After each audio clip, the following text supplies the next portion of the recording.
Woo! All right, let's do it. Now, if you're watching back, the timestamp at the beginning of the audiobook will be the pinned comment. Okay? For you OG true fans, we're going to do this checklist and make sure I'm not about to waste like 4 hours of my life.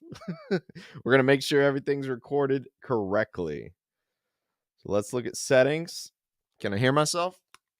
Can I hear myself a little bit? I can. My level's 3 green bars. That's good. That's 1 yellow bar. That's okay. And okay. We've selected the right mic. Everything looks good. Cameras. Oh, we don't really need that much, but it's there. Okay. So, we got one person watching. Hello, one person. My boy Simon is out delivering pizzas. He's going to be watching. Let's tell him that the live stream's up so he can check it out. Live stream for part 3 is live. 3 is live, comrade Simon. I just gave you a shout out. And Domino's. I'll give Domino's a shout out too. Okay. So it's been a while. CPI has been busy.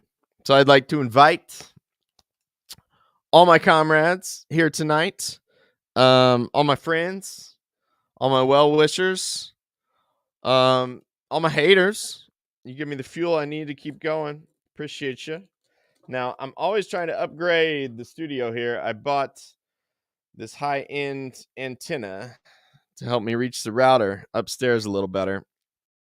I can't really drill through the floor where I live, so I'm trying to do the best I can without an Ethernet cable, and this was the best I could do, and it does not work. The driver is not, they're not showing Silicon Apple love.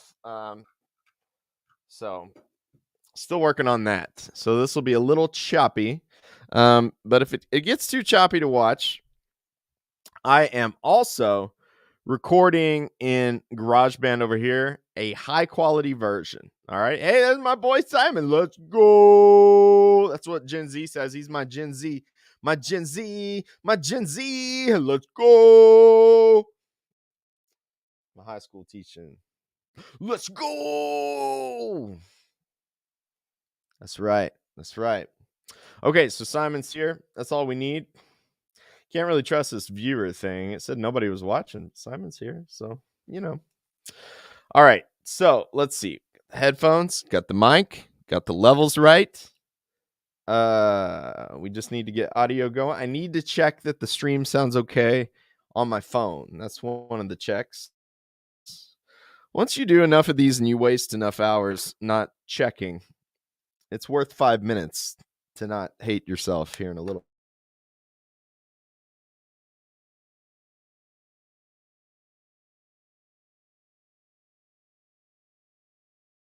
Unmute. How about now? Has my browser lost connection to my mic? Let's watch my stream here and see if I can hear myself. Okay. All right. Let's look up my own name.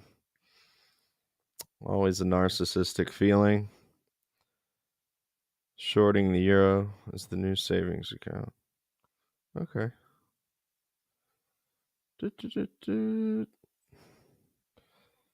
Another Tyler McConnell. There it is. Let's see if I can hear myself. I should be able to hear myself out of both ears. So I'm in mono. Should be in mono.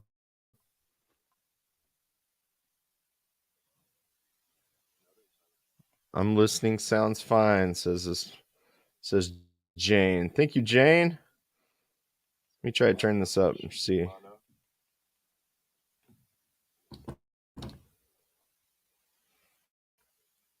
I'm listening. Sounds fine. Says Jane. Thank you, Jane.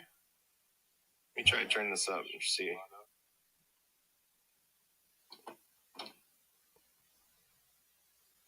Okay.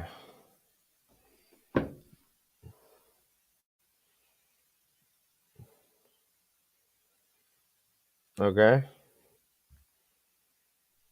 Come on.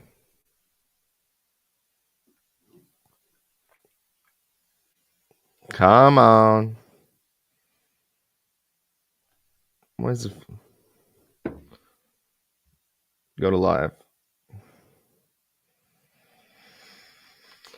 Oh, I tell you what, there's no ethical consumption under capitalism.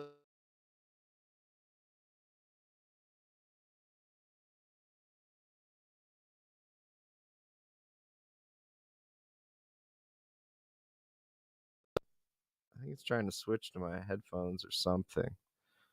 I don't know. So let's disconnect these. There's all kinds of little things that can go wrong, just horribly wrong. I don't want my headphones to automatically connect. So disconnect.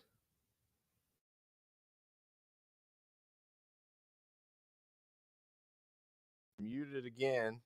I'm muted again. Okay, I unmuted myself. Now, don't connect to my laptop. Connect to my phone so I can see if I'm in stereo. Let's kill YouTube. Try this again. Okay. 4 people watching my struggle. The struggle is real. I was going to say there's no ethical consumption under capitalism. So if you want to, I accept all super chats. I got a Patreon. I got to buy me a coffee. I got all kinds of buy my wares locations to help me upgrade my technology. I am absolutely obsessed with technology. So as you do see my channel grow, you will see this approach Russell Brand quality over time. That's what we're going for. I have a team. Ooh, that sounds nice. Okay, let's try the left ear. Can I hear it in the left ear? Can I hear it in the left, to the left, to the left, to the left, to the left?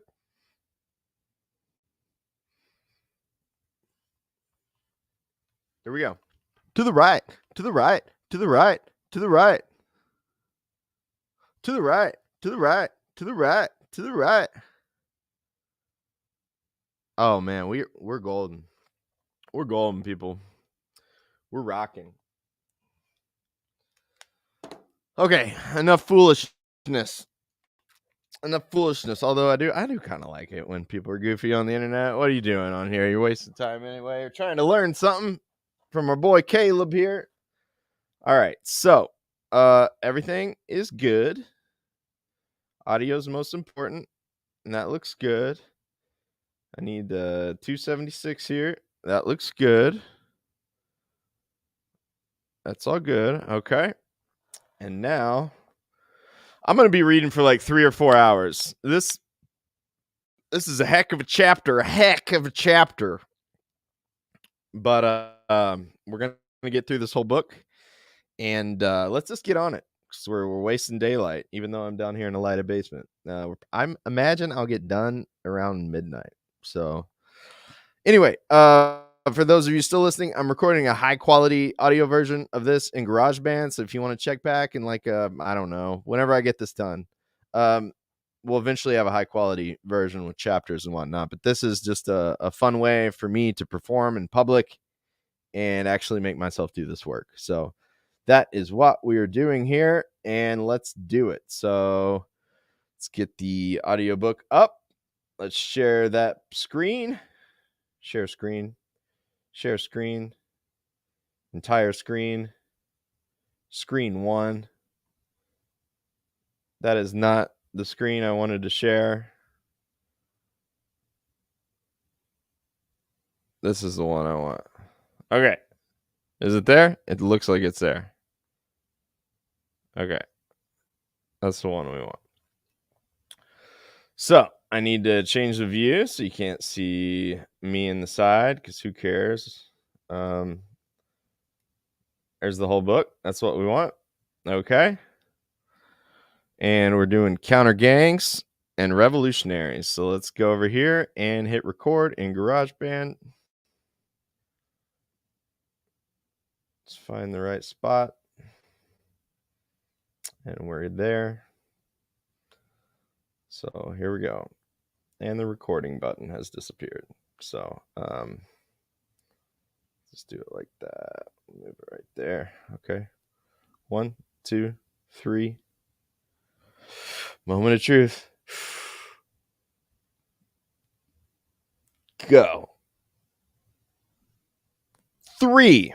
Counter gangs and revolutionaries. The Society of December 10th. The Crisis of Marxism.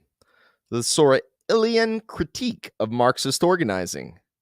The Fascist Voltenschlag. Counter gangs in Kenya and Ireland.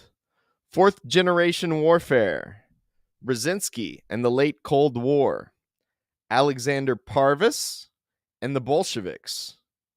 Defeating the Kornilov Reaction. The New People's Study Society. The Long March to Power.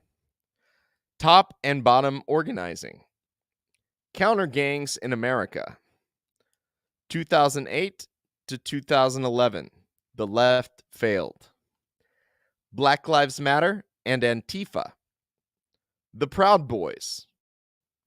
BreadTube and Twitch streamer leftism. Petersonism.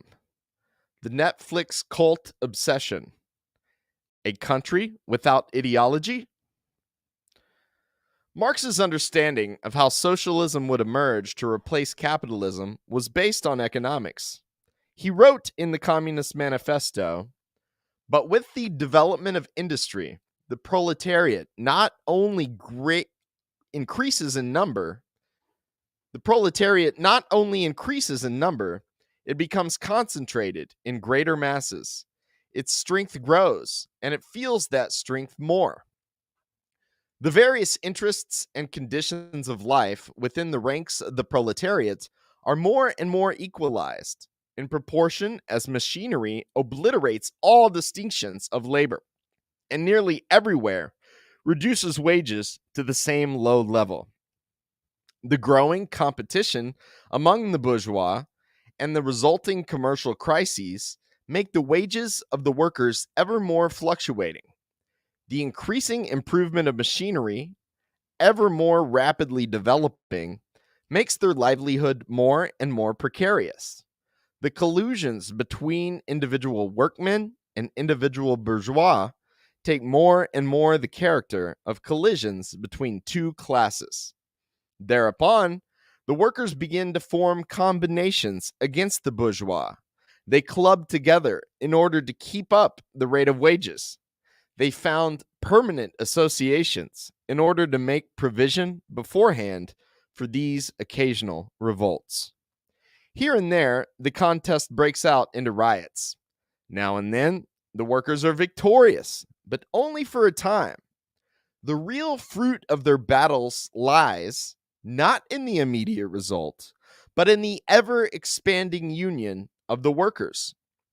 This union is helped on by the improved means of communication that are created by modern industry, and that place the workers of different localities in contact with one another. It was just this contact that needed to centralize the numerous local struggles, all of the same character, into one national struggle between classes. But every class struggle is a political struggle. This organization of the proletarians into a class, and consequently into a political party, is continually being upset again by the competition between the workers themselves. But it ever rises up again, stronger, firmer, mightier. It compels legislative recognition of particular interests of the workers by taking advantage of the divisions among the bourgeoisie itself. Thus, the 10 Hours Bill in England was carried. The Society of December 10th. Marx's understanding of overproduction and the tendency of the falling rate of profits led him to conclude that unemployment would constantly be increasing, wages would continue to drop, and out of necessity, the combinations of workers would grow. Eventually, the broad masses of workers would be organized to seize political power. With control of the state, the working class would implement a rationally planned economy in which the means of production functioned for the benefit of society overall, not the profits of private owners. Marx's vision was for a mass uprising and upsurge of democratic participation and militancy among the value creating working class, the industrial proletariat. In his 1852 pamphlet analyzing the rise of Louis Bonaparte, Marx contrasts the mobilizations the Parisian demagogue politician built up in the streets with a revolutionary movement of the working class. Marx described the Society of December 10th that Bonaparte deployed in these terms. On the pretext of founding a benevolent society, the lumpen proletariat of Paris had been organized into secret sections, each section led by Bonapartist agents, with a Bonapartist general at the head of the whole. Alongside decayed roues with dubious means of subsistence and of dubious origin, alongside ruined and adventurous offshoots of the bourgeoisie, were vagabonds, discharged soldiers, discharged jailbirds, escaped galley slaves, swindlers, mountebanks, lazzaroni, pickpockets, tricksters, gamblers, marquereaux, brothel keepers, porters, literati, organ grinders, rag pickers, knife grinders, tinkers, beggars. In short, the whole indefinite, disintegrated mass thrown hither and thither, which the French call la bohème. From this kindred element, Bonaparte formed the core of the Society of December 10th. Marx speaks with contempt of this mob as not a group of wealth creators, but a group of leeches on French society. A benevolent society, insofar as, like Bonaparte, all its members felt the need of benefiting themselves at the expense of the laboring nation. This Bonaparte, who constitutes himself chief of the lumpen proletariat, who here alone rediscovers in mass form the interests which he personally pursues, who recognizes in this scum, offal, refuse of all classes, the only class upon which he can base himself unconditionally, is the real Bonaparte, the Bonaparte sans phrase, what the national anteliers were for the socialist workers, what the Garde Mobile were for the bourgeois republicans. The Society of December 10th was for Bonaparte, the party fighting force peculiar to him. The Society of December 10th was to remain the private army of Bonaparte until he succeeded in transforming the public army into a Society of December 10th. Unlike the labor unions and socialist groups with deep roots in the communities, the Society of December 10th was a collection of thugs, criminals, and elements from the margins of society. Rather than empowering millions of French people to awaken and enter politics to improve their conditions, Louis Bonaparte had simply created a gang of marginal elements to function as a hit squad and pave the way for his regime to seize power. The contempt with which Marx described Louis Bonaparte's Society of December 10th is hardly concealed in his words. Marx wanted a broad mass movement of ordinary people to become politically aware and work in their economic interest. Louis Bonaparte, like many demagogues who emerged during capitalist crises as the rich fight among themselves, wanted an isolated group of violent fanatics and unstable semi-criminals with which to create chaos and pave the way for his seizure of power. Since 1852, when Marx laid out this understanding, the Marxist movement's perspective on this issue has greatly evolved and adjusted. The tendency of Bonapartist figures to build up political groups of fanatics to do their bidding, as Louis Bonaparte did with the Society of December 10th, is pretty consistent. Woodrow Wilson revived and built up the Ku Klux Klan to serve this purpose. The Italian fascist black shirts, the Nazi stormtroopers, all more or less served this function. However, when one digs deeper, one can see that there is a huge amount of overlap between revolutionary organizations and Bonapartist gangs, and the role such organizations play at any given time can change. What constitutes a genuine revolutionary working class movement?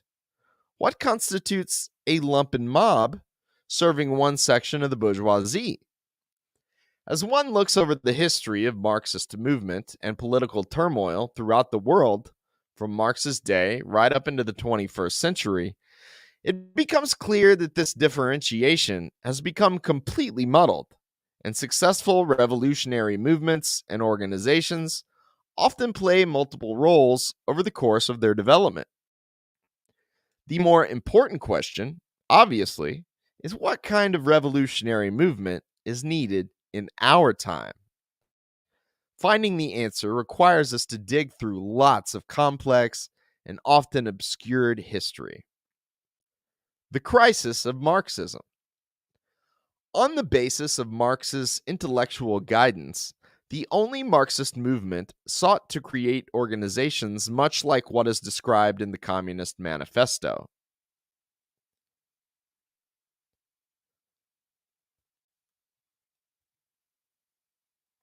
Let's try that from the top. The crisis of Marxism. On the basis of Marx's intellectual guidance, the early Marxist movement sought to create organizations much like what is described in the Communist Manifesto.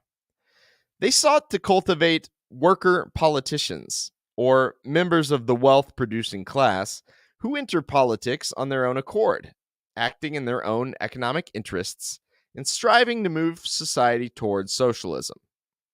Meanwhile, the idea of forming a group of vagrants and criminals was frowned on. While Marxists engaged in charitable work, there was a feeling that the lumpen proletariat, which Marx described in other writings, was particularly untrustworthy and dangerous. The First International that Marx built ultimately fell apart due to ongoing rivalries between Marxists and the various anarchist and ultra-leftist sects that emerged. While Marx sought to build a mass working class movement, figures like Ferdinand Lassalle, Louis-Auguste Blanqui, and Mikhail Bakunin focused on adventurism, terrorism, and performative politics that kept them isolated. As William Z. Foster explains in his History of the Three Internationals, the Marxist leadership of the First International fought tirelessly and effectively against the many current sectarian tendencies that aimed to misdirect the workers' efforts into channels alien to their class interests. Marx especially shattered the illusions of many around utopian socialism of various types: the radical bourgeois republicanism of Mazzini, the petty bourgeois socialism of Proudhon, the leftist phrase-mongering and conspiratorial tactics of Bakunin, and the pure and simple trade unionism of the Odgers and the Applegarths. The basic reason why the First International disappeared from the world political arena was that capitalism at the time was entering a new phase of development, raising up new tasks for the working class, tasks which the First International, under the given circumstances, was in no position to fulfill.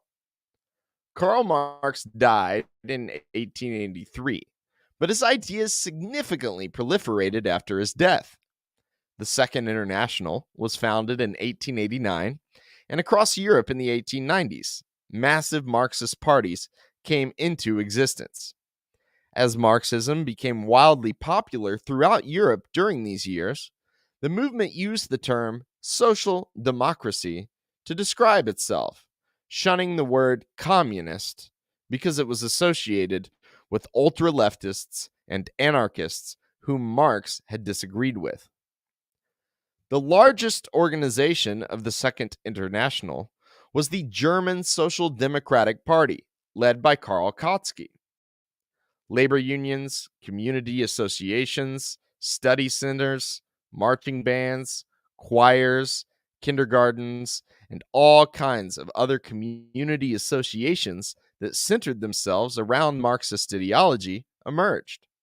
The labor movement and the fight of the industrial workers for their own interests on the job against the employers had its day, and Marxism was the ideology that came to give expression to this movement.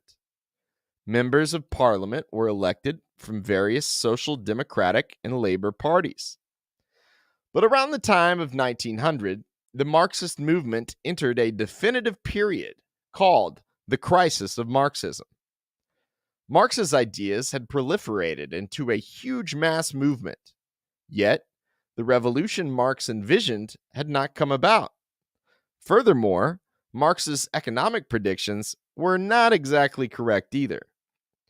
According to Marx's theories, living standards for workers in Western Europe and the United States should have been continuously dropping.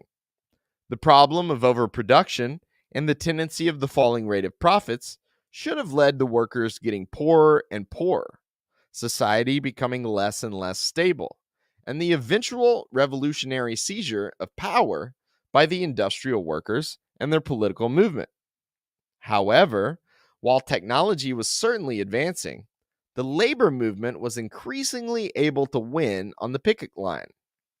Wages for the skilled workers were increasing, while wages for unskilled workers of basic industry remained low.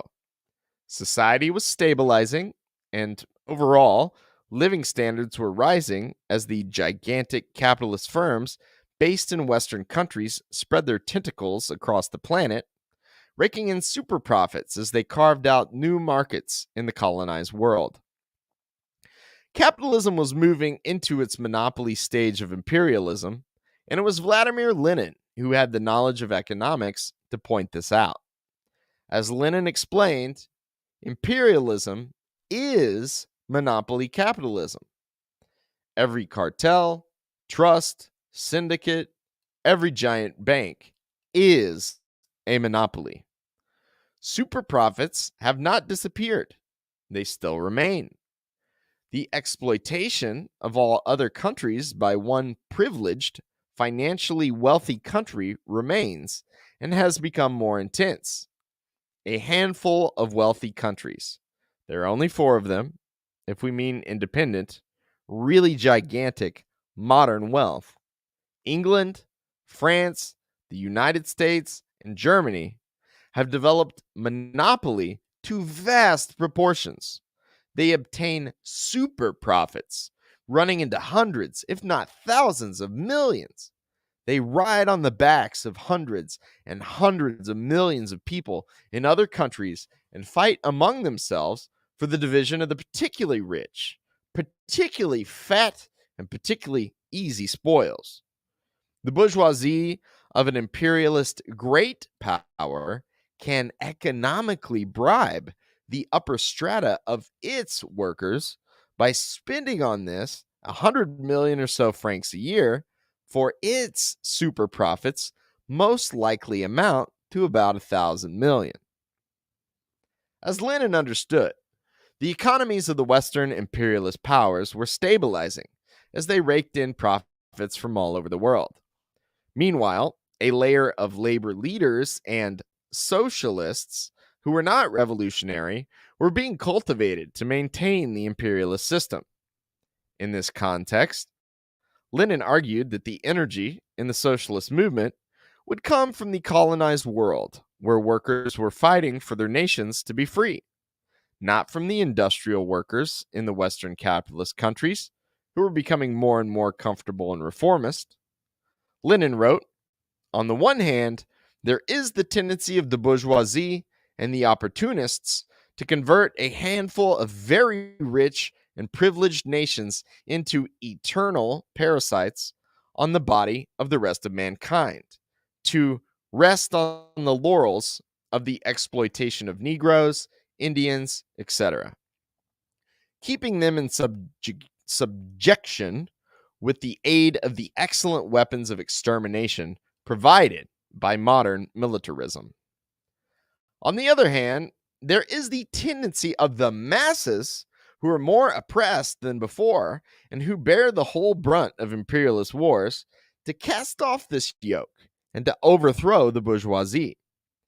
It is in the struggle between these two tendencies that the history of the labor movement will now inevitably develop. For the first tendency is not accidental, it is substantiated economically. In all countries, the bourgeoisie has already begotten, fostered, and secured for itself bourgeois labor parties of social chauvinists. On the economic basis referred to above, the political institutions of modern capitalism, press, parliament associations, congresses, etc., have created political privileges and stops for the respectful, meek, reformist, and patriotic office employees and workers, corresponding to the economic privileges and SOPs. Lucrative and soft jobs in the government or on the war industries committees, in parliament, and on diverse committees, on the editorial staffs of respectable, legally published newspapers, or on the management councils of no less respectable and bourgeois law-abiding trade unions. This is the bait by which the imperialist bourgeoisie attracts and rewards the representatives and supporters of the bourgeois labor parties. Wherever Marxism is popular among the workers, this political trend, this bourgeois labor party, will swear by the name of Marx. It cannot be prohibited from doing this, just as a trading firm cannot be prohibited from using any particular label, sign, or advertisement. It has always been the case in history that after the death of revolutionary leaders who were popular among the oppressed classes, their enemies have attempted to appropriate their names so as to deceive the oppressed classes. The visible articulation of the bourgeois labor party tendency among the socialists of Western imperialist countries came from Edward Bernstein. Bernstein called himself a revisionist Marxist and broke with the Second International, proclaiming the movement is everything, the goal is nothing, and that through universal male suffrage, labor laws, and other reforms, Western capitalism was inching closer to socialism. Socialism, Bernstein argued, was merely the sum of reforms, a no political event horizon described as a revolution would take place. Bernstein's concept of evolutionary socialism became increasingly popular among higher paid strata of the labor movement. The culmination of the crisis of Marxism was the outbreak of the First World War. The various Marxist parties of the Second International, who had promised to oppose the war, changed their positions at the last minute and voted to send their working class brothers and sisters off to die in a battle to carve up the world among the European imperialist powers. In the end, 20 million workers died in the war to end all wars. Foster explains, the Social Democratic Party of Germany bore the heaviest responsibility. It was the leading party of the Second International, and the labor movement looked to it for guidance. If it had made real resistance to the war, undoubtedly, the bulk of the International would have followed its example. Eugene Debs in America, Rosa Luxemburg in Germany, and the Bolsheviks in Russia stood alone as anti-imperialist voices as the Marxist movement proved itself to be utterly bankrupt.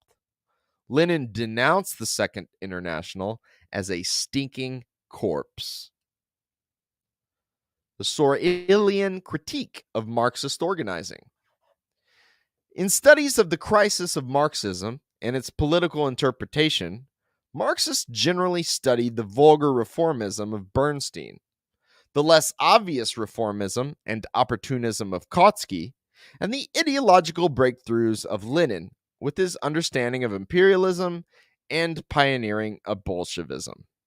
In doing so, however, most Marxist textbooks and historians skip over a highly important political theorist from this period whose ideas are deeply important in understanding the various political organizations that have emerged since the beginning of the 20th century. This thinker is Georges Sorel. Sorel was a French intellectual who originated among the revisionist school of Marxism, those who were rejecting the Second International and criticizing Marxist orthodoxy. Sorel ascended to prominence when he embraced the syndicalist wing of organized labor, rejecting social democracy. In 1908, French syndicalist Georges Sorel put forward a spiritual critique of the mass organizing methods of the Marxists in his book, Reflections on Violence. Syndicalism was a variation of socialist thought that favored direct action on the job, workers moving against their employers, and rejected politics. Voting was a waste of time, the syndicalists argued. They were equally disinterested in seizing control of the government apparatus. For syndicalists, the focus was building militant unions and training workers to be more willing to fight their employers. Syndicalism taught that the revolutionary activism and strikes of today were all preparing for the great general strike, when the workers of the world would lay down their tools together and rise up to seize their factories in a gigantic apocalyptic battle. Sorel published a very widely circulated document in defense of the use of violence by striking workers and syndicalist organizations. Reflections on Violence was not unique in its defense of labor militancy, as many radicals argued that workers had the right to take up arms against their employers. Sorel's work stood out because it made a spiritual and psychological critique of the existing Marxist and labor movements, rather than a tactical or ideological one. Sorel spoke of violence as having a spiritual quality, reflecting on the history of Christianity and ancient Greece. He wrote of a desire to be heroic. He argued that a strata within society of violent individuals who attain this heroic status should be strived for. He described violent hazing rituals that working men in jobs requiring great physical strength subject each other to. In factories and workshops, customs of great brutality formerly existed, especially where it was necessary to employ men of great strength. In the end, men managed to be given the task of engaging with other men, because any individual taken on by others was subjected to an infinite number of humiliations and insults. The man who wished to enter their workshop had to buy them a drink, and the following day to treat his fellow workers. There is a tendency for the old ferocity to be replaced by cunning, and many philosophers view this as real progress. Some philosophers who are not in the habit of following the opinions of the herd do not see how exactly this constitutes progress from the point of view of morals. Sorel also spoke of the power of myth and how the great general strike the syndicalist movement strives for may never indeed happen. But the spiritual power of mythology should not be underestimated. Sorel eventually moved on from syndicalism to traditionalist conservatism and associating with monarchists. He wrote, "It seems to me the optimism of Greek philosophers depended a great extent on economic reasons. It probably arose from the rich and commercial urban populations who were able to regard the universe as an immense shop full of excellent things to satisfy their greed. I imagine Greek pessimism sprang from the poor, warlike tribes living in the mountains who were filled with enormous aristocratic pride, but whose conditions were correspondingly poor. Their poets probably charmed them and made them look forward to triumphal expeditions conducted by superhuman heroes. They explained their present wretchedness to them by relating catastrophes in which semi-divine former chiefs had succumbed to fate or the jealousy of the gods. The courage of the warriors might, for the moment, be unable to accomplish anything, but it would not always be so. The tribe must remain faithful to old customs in order to be ready for great and victorious expeditions that might very well take place in the near future. Religions constitute a very troublesome problem for the intellectualist, for they can neither regard them as being without historical importance, nor can they explain them.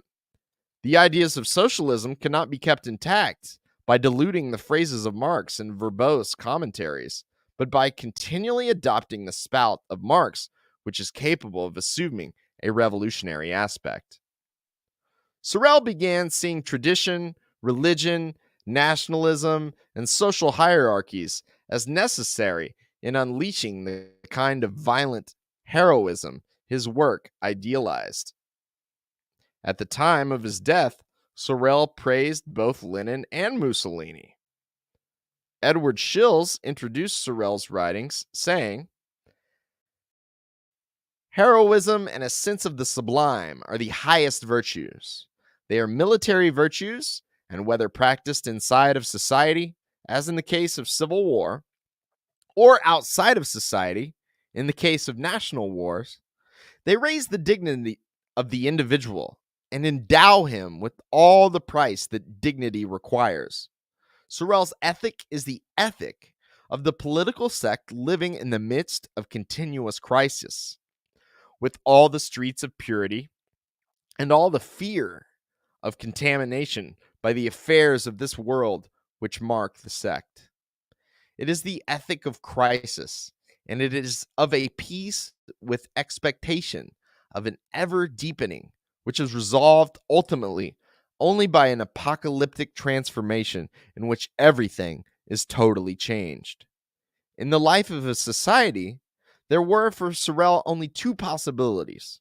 One, decadence, in which the ruling class of politicians and property owners, lacking in self-esteem, corrupted by the niggling procedures of purist and exercise of office, and too cowardly to be violent, resorts to fraud and cunning to control a mass lost in hedonistic self-gratification and individualism.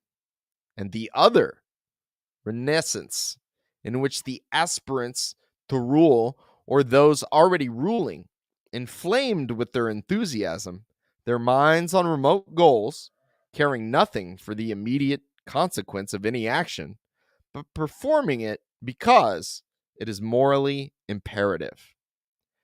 The Italian fascists praised Sorel excessively, and their black shirt thugs that preached a conservative anti-capitalism along with Italian nationalism eventually set the stage for an authoritarian Bonapartist regime. The Italian fascist dictator Benito Mussolini remarked, "I owe most to George Sorel. This master of syndicalism, by his rough theories of revolutionary tactics, has contributed most to form the discipline, energy, and power of the fascist cohorts." Sorel's vision of an isolated group of rigid, violent fanatics, rather than a tactically flexible mass organization embedded in communities, fit fascism well. Some also see elements of Sorelianism in Lenin's Bolshevik concept of the party of new type, but the justifications Lenin gave for his organization are quite different. Lenin viewed the ideal revolutionary organization as one staffed by professional revolutionaries who give of their whole lives and engaged in agitation and propaganda, stirring up confrontation while building up their cadre in order to seize power in a crisis. Lenin's book, What Is to Be Done, which was written in 1903 and built the case for this type of vanguard party organization, remains one of the most important Marxist works in history. The book is quite difficult to read in modern times, as it is filled with esoteric prose and outdated references, along with side commentary on forces that were contemporary at the time of its publication. Even the title, What Is to Be Done, is a reference to a popular novel, a literary pun. But in the book, Lenin argued that the debating society, or loose organization that was common among European social democracy, would not be able to overthrow capitalism, and that a new model of an organization that practiced democratic centralism was necessary. Sorel spoke highly of Lenin, but was not convinced he had influenced him. I have no reason for believing Lenin made use of some ideas in my books, but if that were the case, I would be uncommonly proud for having contributed to the intellectual formation of a man who seems to be at once the greatest theoretician socialism has had as since Marx, and a head of state whose genius recalls Peter the Great. At the end of the year of 1917, the former spokesman of the Black Hundreds said that the Bolsheviks had proven that they were more Russian than the rebels Kaledin, Rossky, who betrayed the Tsar and the country. When the First World War and the various revolutionary upheavals that followed it had concluded in 1919, the situation forced many Marxists across the world to rethink their understanding of world events and the tactics they advocated. Only in Russia, a deeply impoverished, semi-feudal country, had the revolutionaries been able to take power. Furthermore, it had been the Bolsheviks, a leftist outlier group among Marxists that was widely decried for its rigid and authoritarian organizing methods, that had taken power. Revolution did not happen in the most advanced capitalist countries, as Marx and Engels had predicted. Furthermore, the broad socialist groups that had millions of members, seats in parliaments, huge trade unions associated with them, and mass base among the wealth producing industrial working class had proved unable to stop the war and unable to take power in the political crisis that followed. The fascist Weltanschauung. In the 1920s and 30s across Europe, anti-labor militias were mobilized by the factory owners. As the threat of communist revolution increased, in Germany, the Nazi Party, with its stormtroopers, eventually set the stage for a Bonapartist regime. In Mein Kampf, Hitler's autobiographical political screed, he made this interesting observation about the failure of previous German governments to crush Marxism with state repression. In 1925, as he sat in prison after a failed coup attempt, Hitler composed the following words: "But there is something else to be said. Every Weltanschauung, philosophy or view of life, CM, whether religious or political, and it is sometimes difficult to say where the one ends and the other begins, fights not so much for the negative destruction of the opposing world of ideas as for the positive realization of its own ideas. Thus, its struggle lies in attack rather than in defense. It has the advantage of knowing where its objective lies, as this objective represents the realization of its own ideas. Inversely, it is difficult to say when the negative aim for the destruction of a hostile doctrine is reached and secured. For this reason alone, a Weltanschauung, which is of an aggressive character, is more definite in plan and more powerful and decisive in action than a Weltanschauung, which takes up a merely defensive attitude. If force be used to combat a spiritual power, that force remains a defensive measure, only so long as the wielders of it are not the standard bearers and apostles of a new spiritual doctrine. To sum up, the following must be borne in mind: that every attempt to combat a Weltanschauung by means of force will turn out futile in the end if the struggle fails to take the form of an offensive for the establishment of an entirely new spiritual order of things. It is only in the struggle between two Weltanschauung that physical force, consistently and ruthlessly applied, will eventually turn the scales in its own favor. It was here that the fight against Marxism had hitherto failed. This was also the reason why Bismarck's anti-socialist legislation failed and was bound to fail in the long run, despite everything. It lacked the basis of a new Weltanschauung, for whose development and extension the struggle might have been taken up. But this was only the necessary result of the failure to find a fundamentally new Weltanschauung, which would attract devoted champions to its cause and could be established on the ground from which Marxism had been driven out. And thus the result of the Bismarckian campaign was deplorable. During the World War, or at the beginning of it, were the conditions any different?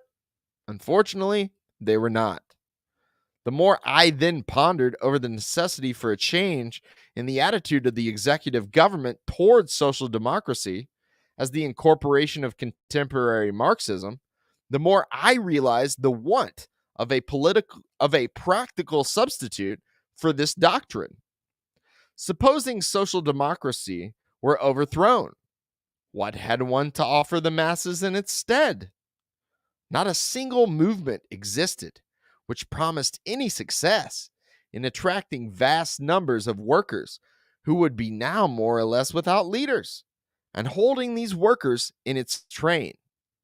It is nonsensical to imagine that the international fanatic who has just severed his connection with the class party would forthwith join a bourgeois party, or, in other words, another class organization. For however unsatisfactory these various organizations may appear to be, it cannot be denied that bourgeois politicians look on the distinction between classes as a very important factor in social life, provided it does not turn out politically disadvantageous to them. If they deny this fact, they show themselves not only impudent, but also mendacious. In these words, we find more or less a confession from Adolf Hitler that National Socialism served as an ideological substitute for Marxism. Marxism couldn't be defeated because no new Weltanschauung had emerged to replace it. Nazism, it can be inferred, is this new Weltanschauung. This points to the reality that throughout Europe and the world, during this time period, new revolutionary movements were being fomented by factory owners to combat the Marxist movement and its labor unions. In the United States, Father Charles Coughlin gave fiery sermons on the radio, condemning capitalism, but also loudly opposing labor unions and Marxism. His broadcasts were paid for by General Motors. Anti-communist Catholics were organized into an armed street fighting group called the Black Legion. William Dudley Pelley, the screenwriter who built his own religious sect, eventually formed the Silver Legion of America, Silver Shirts, as his fascist street fighting group. All of these groupings were more or less Sorelian, as they did not have deep roots in neighborhoods or communities. They preached a conservative anti-capitalism and made a big point to engage in acts of violence. They all saw communism as the main threat, but preached their own brand of right-wing anti-capitalism as the solution. Pelley's followers carried whips in honor of the scourge of cords, with which the Bible describes Christ driving money changers from the Temple of Jerusalem. The Black Legion murdered the father of Malcolm X in Michigan, believing his proselytizing of the Marcus Garvey Back to Africa movement would create racial unrest. The Black Legion was also sent out to attack auto workers who occupied their plants during the 1937 Flint set-down strike. Fascism in various countries throughout Europe began as a revolutionary movement of street fighters, strike breakers, and fanatics to fight against Marxism. In Italy and Germany, it eventually laid the basis for establishing an authoritarian regime as liberalism collapsed into illiberalism amid an economic crisis. But this points to a bigger truth, which is that various stormtroopers and Society of December 10th style organizations are created by the ruling class to serve a function, not just in defeating Marxism, but as foot soldiers in Bonapartist struggles among themselves. In fact, revolutionary Marxist organizations have frequently been used in this way by elements within the power structure as well. Nazism presented itself as a radical mass movement that was an alternative to communism. Countergangs in Kenya and Ireland. The role of intelligence agencies makes its process even more complicated. General Sir Frank Edward Kitson oversaw low-intensity military operations for the British from 1946 until he retired in 1985. One of his most successful operations was crushing the Land and Freedom Army, Mau Mau, an anti-imperialist group in Kenya that fought the British from 1952 to 1960. During the late 1970s, Kitson oversaw British military operations in Northern Ireland, focused on defeating the Provisional Irish Republican Army. Kitson's methods for defeating insurgents were highly respected, and his writings on military strategy were widely studied. In 1960, he published a book called Gangs and Countergangs, describing how he had fought against the Kenyan liberation movement. The methods he used involved the creation of a network of counter-gangs of Africans that engaged in covert activities. The counter-gangs gathered intelligence, posing as Mau Mau fighters.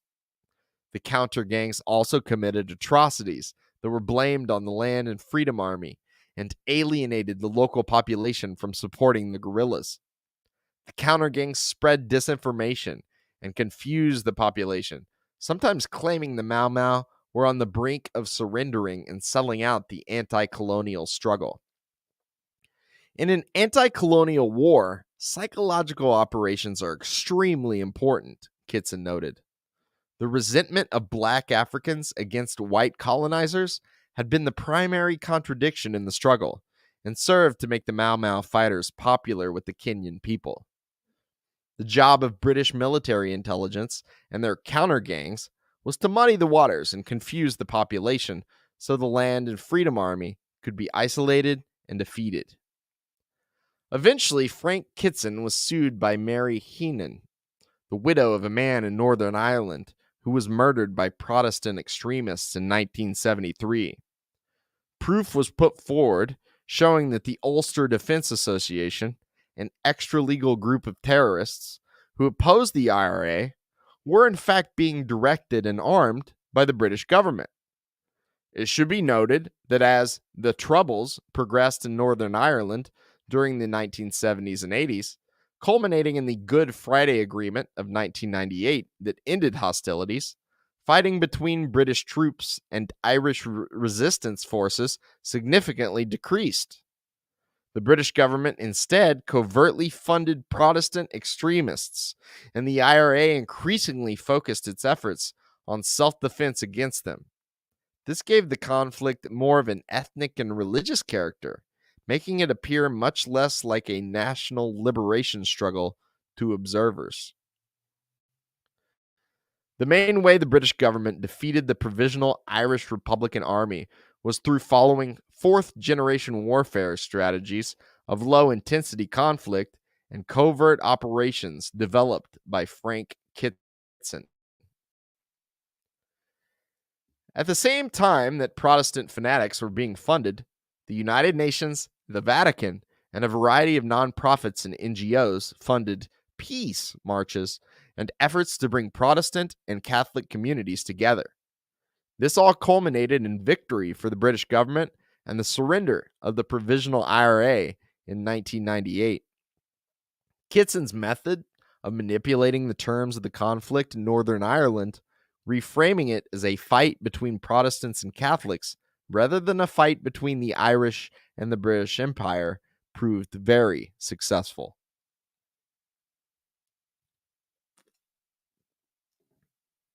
Fourth generation warfare. In the aftermath of the U.S. invasion of Iraq, U.S. troops occupied the country and battled against a number of different armed groups, some with ties to Iran, some with roots in the toppled Ba'ath government, and others with ties to Saudi Arabia. William S. Lind, a Pentagon strategist, began writing about his concept of fourth generation warfare. In this new era, military conflicts between great powers tend to involve non-state actors. Direct flights between major countries are too dangerous and could result in a nuclear exchange. Rather, various smaller countries that are contested and the influence of different great powers can be found are turned into battlefields as covert support is passed on to different factions who are loyal to different great powers. During the Cold War, the term proxy wars was widely used, and currently, U.S. officials often refer to frozen conflicts. In these conflicts, the role of non-state actors, armed or in some cases unarmed groups, are key. Non-state actors are very different from states and have a different set of strengths, weaknesses, and rules to play by. While they may receive financing, arms, and training from one country, they ultimately serve their own ends. In his writing, William S. Lind describes techniques of sowing confusion and manipulating different non-state actors and armed groups against each other in order to defeat an insurgency. Lind observes, at the heart of this phenomenon, fourth generation war, lies not only a military evolution, but a political, social, and moral revolution, a crisis of legitimacy of the state. All over the world, citizens of states are transferring their primary allegiance away from the state to other entities, to tribes, ethnic groups, religions, gangs, ideologies, and causes. Many who are no longer willing to fight for their state will fight for their new primary loyalty. Lind goes on to describe the mindset of shifting military tactics when battling against ideological insurgents and other non-state actors. He writes, the military historian Martin van Creveld compares a state military that, with its vast superiority and lethality, continually turns its firepower on poorly equipped fourth-generation opponents to an adult who administers a prolonged, violent beating to a child in a public place. Regardless of how bad the child has been or justified the beating may be, every observer sympathizes with the child. Soon, outsiders interfere, and the adult is arrested. The power mismatch is so great that the adult's action is judged a crime. In the 3,000 years, the story of David and Goliath has been told. How many listeners have identified with Goliath? Lind describes how winning over the local population is important. He goes on to point out that non-state actors are highly susceptible to bribery. He writes, "What artillery and air power are in third generation war? Cash is in the fourth generation, the infantry's most useful supporting arm. Local commanders must have a bottomless slush fund of cash. Obviously, this cash cannot be subjected to normal accounting procedures, as most will, necessarily and properly, be used for bribes. It is imperative that any regulations or bureaucratic obstacles to this bribery are promptly changed."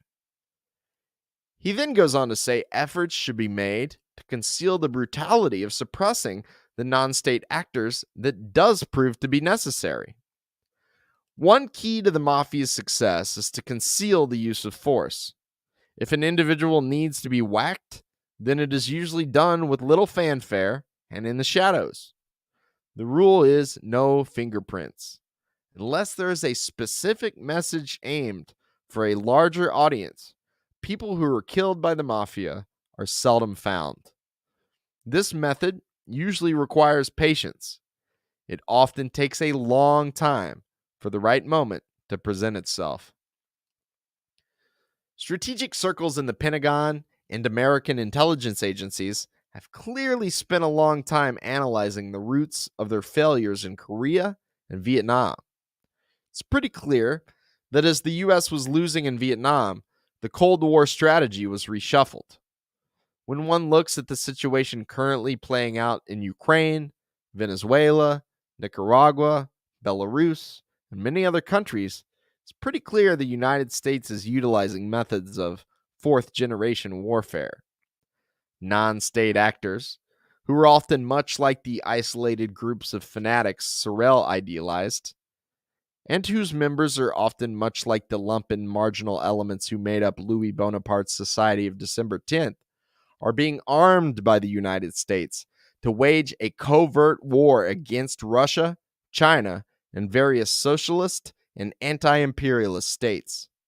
There are, likewise, many non-state actors across the world who are sympathetic to Russia, China, Iran, or Cuba, and oppose the United States.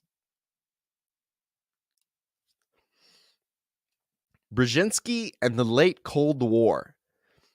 Zbigniew Brzezinski was a Polish-born academic who moved up the ranks of American strategy circles rather quickly during the 1950s and 60s. From 1960 to 1972, he headed up the Institute on Communist Affairs at Columbia University, a well-funded intelligence center that obsessively studied the global communist movement for the purpose of defeating it. After the United States was defeated in Vietnam, Brzezinski and Henry Kissinger received funding from David Rockefeller to establish the Trilateral Commission, a think tank to reorient U.S. strategy in the Cold War. Brzezinski served as Jimmy Carter's national security advisor and later received the Presidential Medal of Freedom from Ronald Reagan for his importance in reorienting U.S. foreign policy operations. In 1970, Brzezinski published a book entitled Between Two Ages: America's Role in the Technotronic Era. The book was published amid the massive turmoil of the Vietnam era. Urban rebellions and a rise in black nationalism among African Americans, massive opposition, and protests against the Vietnam War on college campuses had culminated in a serious political crisis. Brzezinski's book contained many innovative shifts in anti-communist strategy and thinking, and foreshadowed many things to come in the following decades. He speaks of the information revolution that is sweeping the world due to technological breakthroughs and how it would ultimately lead to the Americanization of the world. He wrote, "The United States is the principal global disseminator of the technotronic revolution. It is American society that is currently having the greatest impact on all other societies, prompting far-reaching cumulative transformation in their outlook and mores. Roughly 65% of all world communications originate in this country. Moreover, the United States has been the most active in the promotion of global communication systems by means of satellites, and its pioneering in the development of the worldwide information grid. He wrote about how the USA has been very successful in winning over the loyalty of scientists and engineers recruited from other countries, and how American universities play the role of winning students from across the planet to have views that are more in line with the U.S. foreign policy establishment. He described the global ghettos and compared the conditions in third world countries and their political results to the situation facing impoverished urban African Americans. He described how the increasing opportunity among African Americans led to an increased frustration and the rise of the civil rights movement, much as the access to education in the third world following the Second World War fed the wave of anti-colonial movements and communist revolts. Brzezinski spoke of the breakdown of orthodoxy and commonly held beliefs that was sweeping the planet, writing, "Today, the dominant pattern seems increasingly to be that of highly individualistic, unstructured, changing perspectives. Institutionalized beliefs, the result of a merger of ideas and institutions, no longer appears to many as vital and relevant, while the skepticism that has contributed so heavily to undermining institutionalized beliefs now clashes with a new emphasis on passion and involvement." He wrote of how institutional Marxism, in the form of large communist parties and Marxist-Leninist governments, was appearing a bit stale and unexciting in the face of the new global wave of awareness and involvement. The party's bureaucratic organization, their concern for their institutional vest interests, even at the expense of the Marxist doctrine they are said to embody, their fear of intellectual exploration, all have cumulatively stimulated both opposition on the outside and sterility on the inside. Characteristic of this sterility is the fact that the Soviet Communist Party has not produced a single creative and influential Marxist thinker in the 50 years since it seized power in 1917. Brzezinski was, of course, pointing to a real flaw in the Soviet Union. The fact that 15 countries had invaded after the 1917 revolution and that 26 million people had been killed during the Second World War had necessitated a very rigid, militarized, and authoritarian atmosphere. Events like the Yezhovshchina Great Terror of the late 1930s had sent the message to the population that getting involved in politics or engaging with the official Marxist-Leninist ideology too deeply might have serious consequences. The result was that Marxism, a revolutionary movement full of energy and passion, had become somewhat dry and simple when presented by the Soviet state. Brzezinski wrote, "The result has been increasing indifference to doctrine among the general membership and increasing disaffection among more creative Marxist thinkers.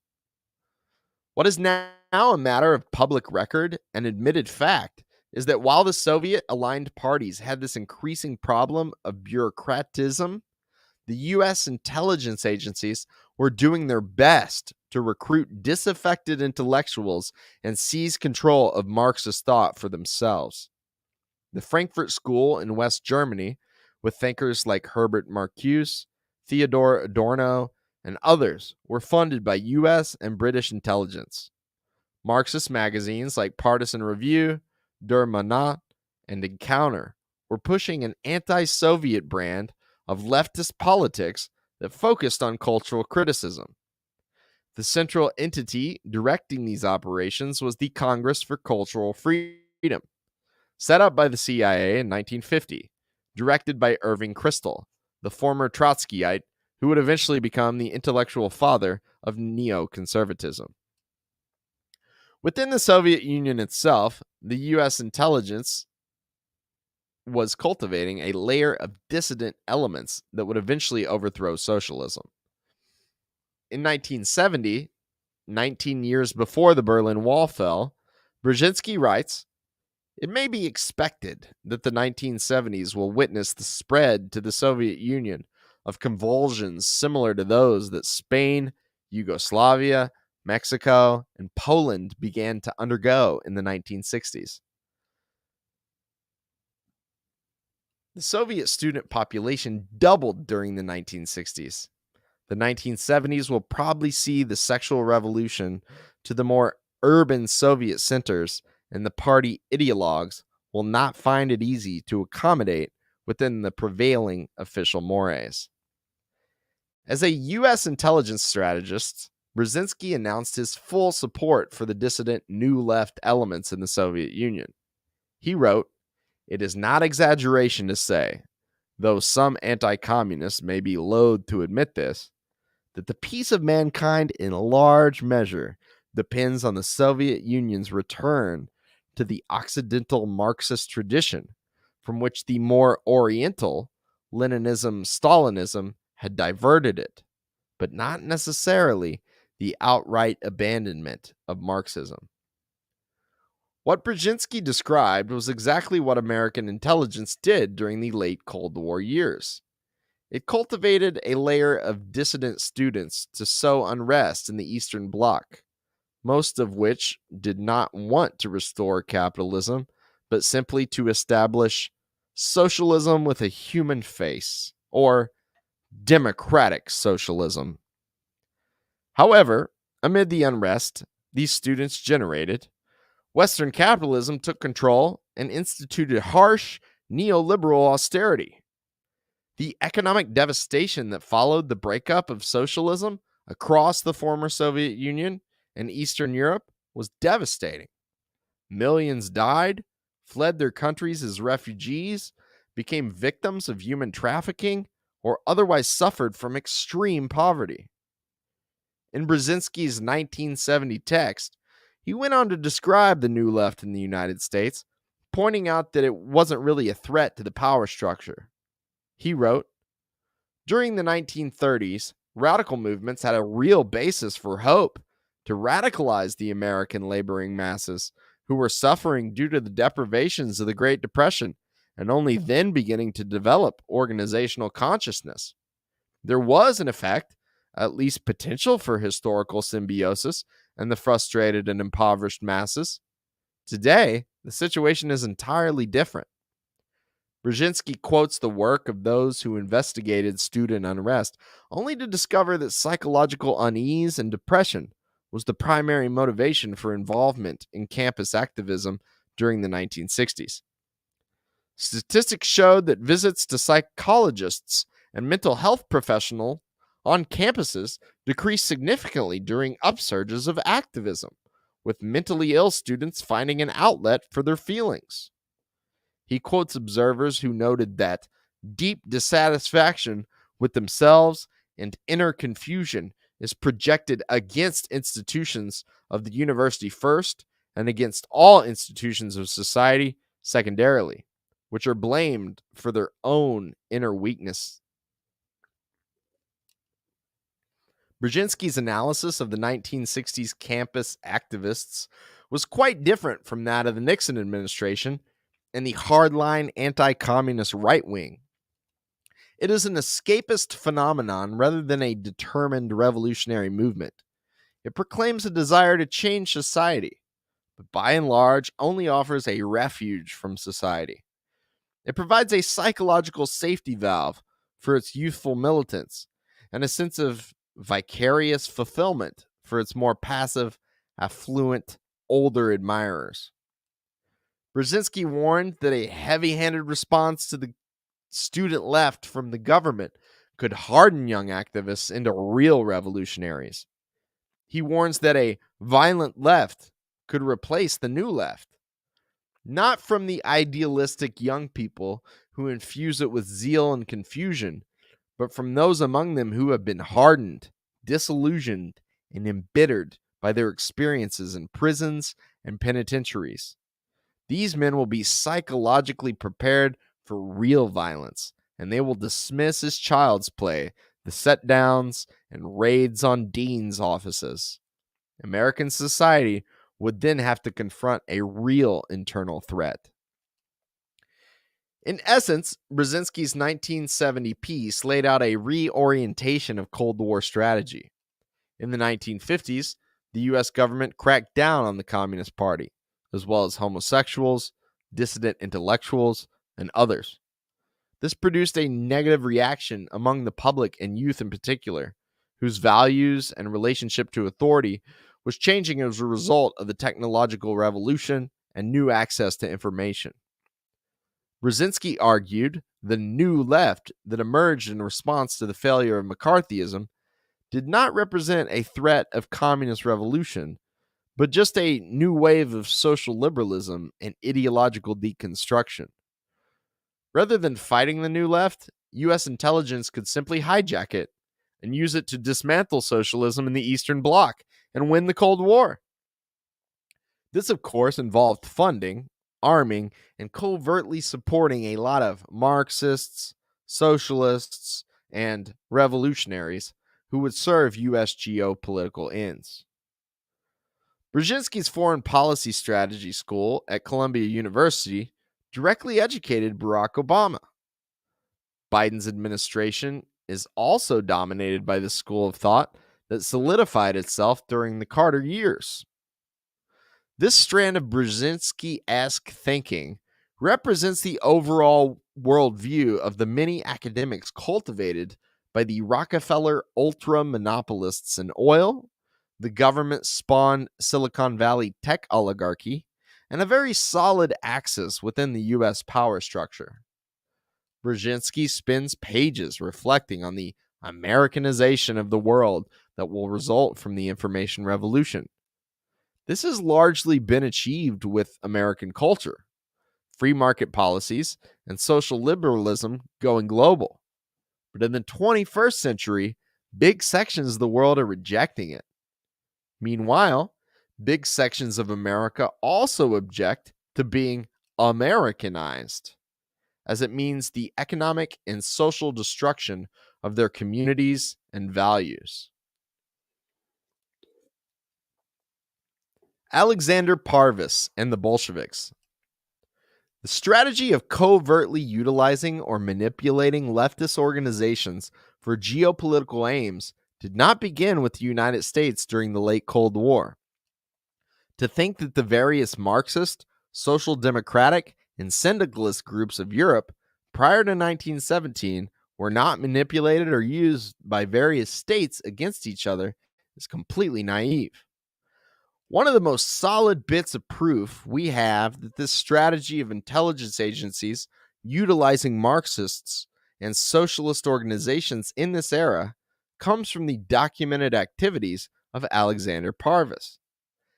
Alexander Parvus was a Marxist born in Odessa to a family of Lithuanian Jews.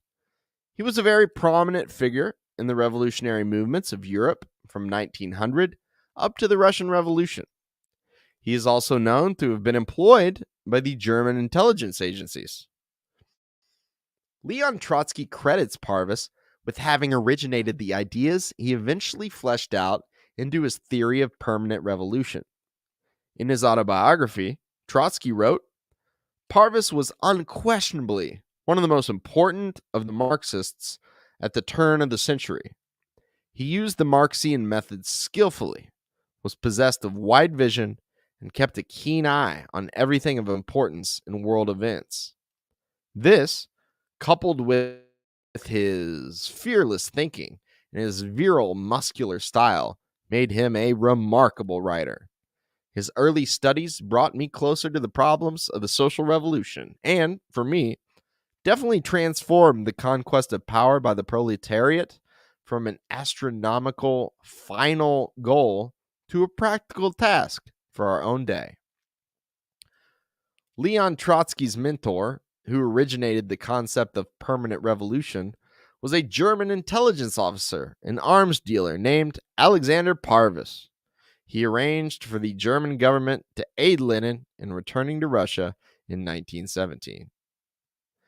The fact that Trotsky's personal mentor was an intelligence officer who eventually became financially tied in with the Ottoman Empire raises some questions about Leon Trotsky's political career in exile prior to returning to Russia and joining the Bolsheviks in July of 1917.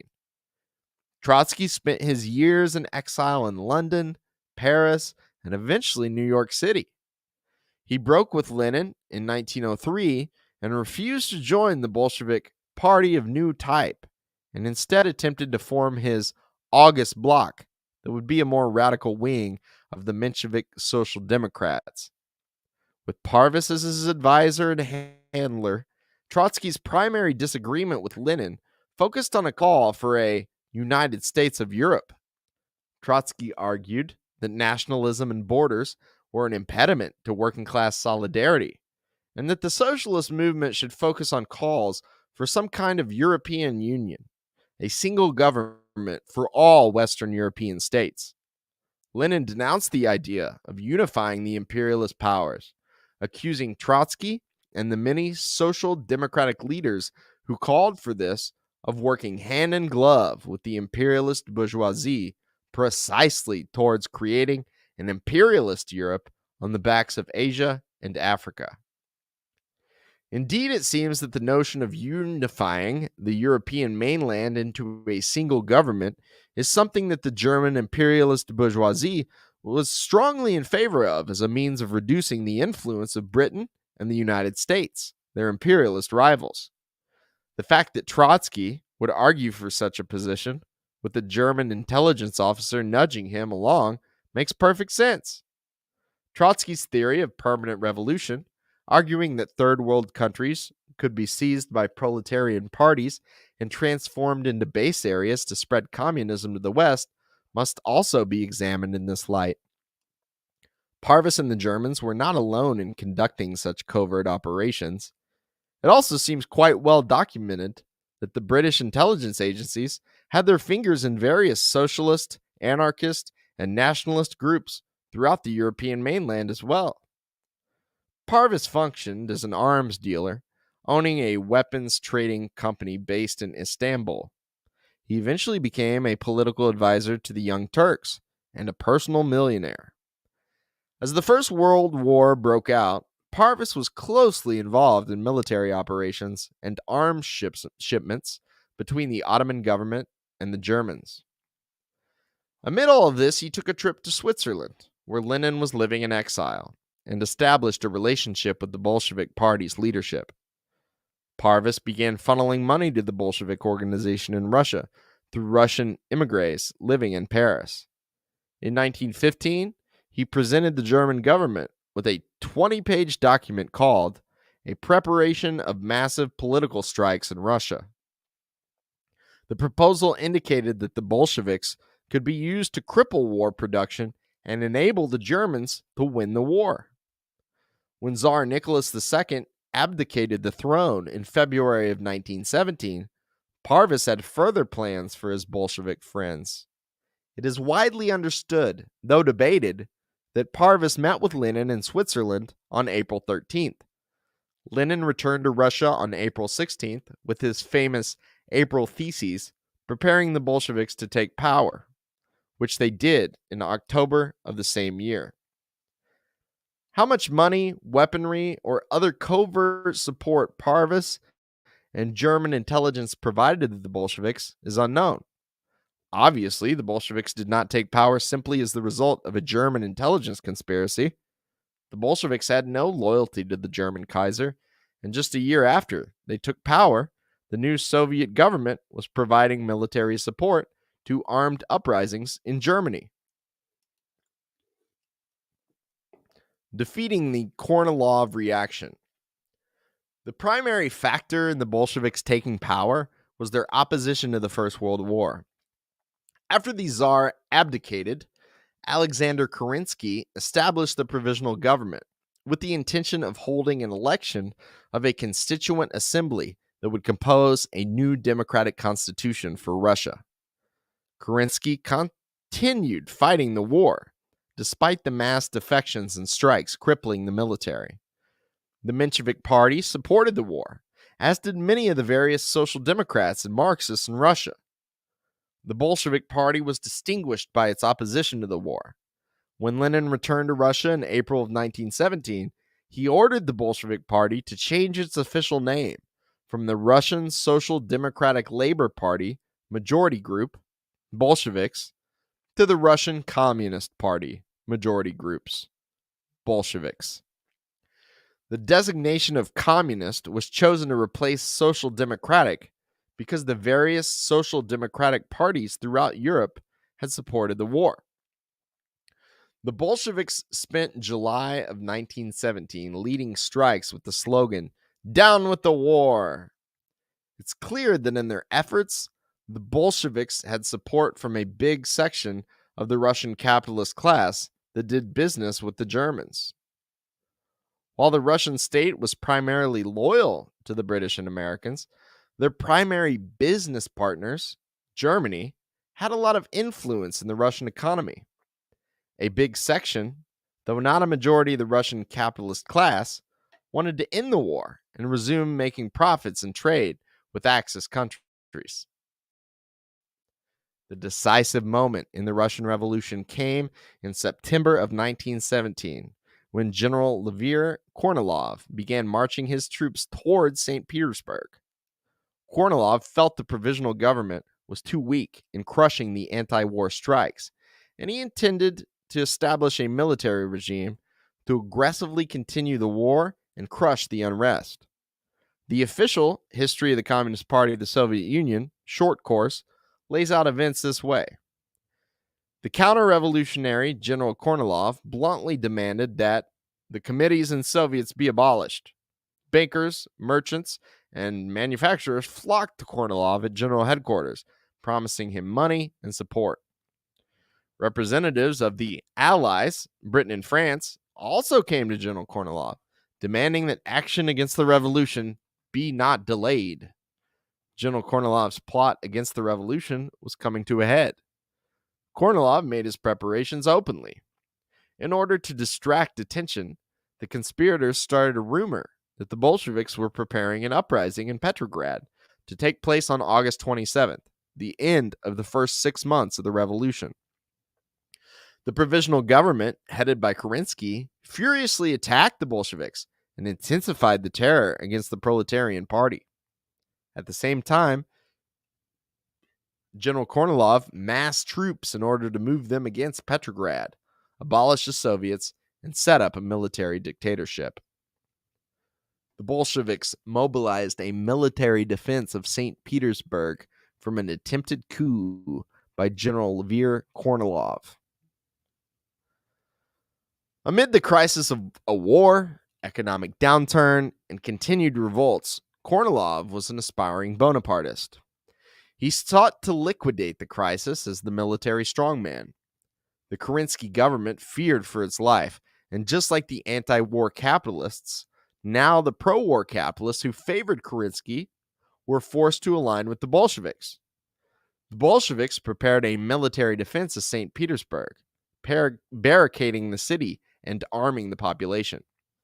As the Bolsheviks fortified the city for the impending onslaught, it became clear that the Bolshevik militias and organizations outnumbered the official government and had more organizational discipline and capacity. The official Bolshevik history text explains, in face of the Kornilov revolt, the Central Committee of the Bolshevik Party called upon the workers and soldiers to put up active armed resistance to the counter-revolution. The workers hurriedly began to arm and prepared to resist. The Red Guard detachments grew enormously during these days. The trade unions mobilized their members. The revolutionary military units in Petrograd were also held in readiness for battle. Trenches were dug around Petrograd, barbed wire entanglements erected, and the railway tracks leading to the city were torn up. Several thousand armed sailors arrived from Kronstadt to defend the city. Delegates were sent to the Savage Division, which was advancing on Petrograd. When these delegates explained the purpose of Kornilov's action to the Caucasian mountaineers of whom the Savage Division was made up, They refused to advance. Agitators were also dispatched to other Kornilov units. Wherever there was danger, revolutionary committees and headquarters were set up to fight Kornilov. In those days, the mortally terrified socialist revolutionary and Menshevik leaders, Kerensky among them, turned for protection to the Bolsheviks, for they were convinced that the Bolsheviks were the only effective force in the capital that was capable of routing Kornilov. But while mobilizing the masses to crush the Kornilov revolt, the Bolsheviks did not discontinue their struggle against the Kerensky government. They exposed the government of Kerensky, the Mensheviks, and the socialist revolutionaries to the masses, pointing out that their whole policy was in effect assisting Kornilov's counter-revolutionary plot. When Kornilov's army began marching away from the city amid desertions and word of the military defense led by the Bolsheviks, this constituted a pivotal moment in the revolution. The defeat of the Kornilov revolt further showed that the Bolshevik Party had grown to be the decisive force of the revolution and was capable of foiling any attempt at counter-revolution. Our party was not yet the ruling party, but during the Kornilov days, it acted as the real ruling power, for its instructions were unhesitatingly carried out by the workers and soldiers. Lastly, the rout of the Kornilov revolt showed that the seemingly dead Soviets actually possessed tremendous latent power of revolutionary resistance. There could be no doubt that it was the Soviets and their revolutionary committees that barred the way of the Kornilov troops and broke their strength. The struggle against Kornilov put new vitality into the languishing Soviets of workers and soldiers' deputies.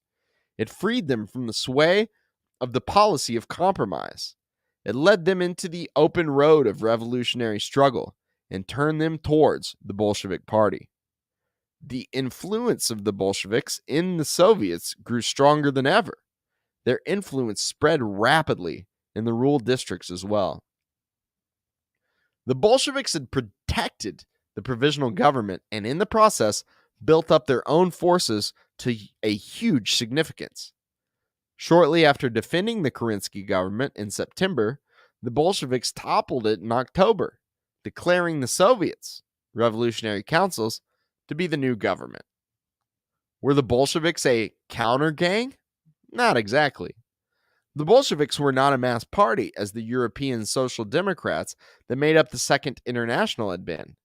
They drew heavily from Russia's traditions of secret societies, from the Old Believers to the Decembrists. They required a level of fanatical devotion from their membership that forced their critics to accuse them of being organized along the lines of a monastic order or a religious cult. Their democratic centralist structure was labeled authoritarian by critics.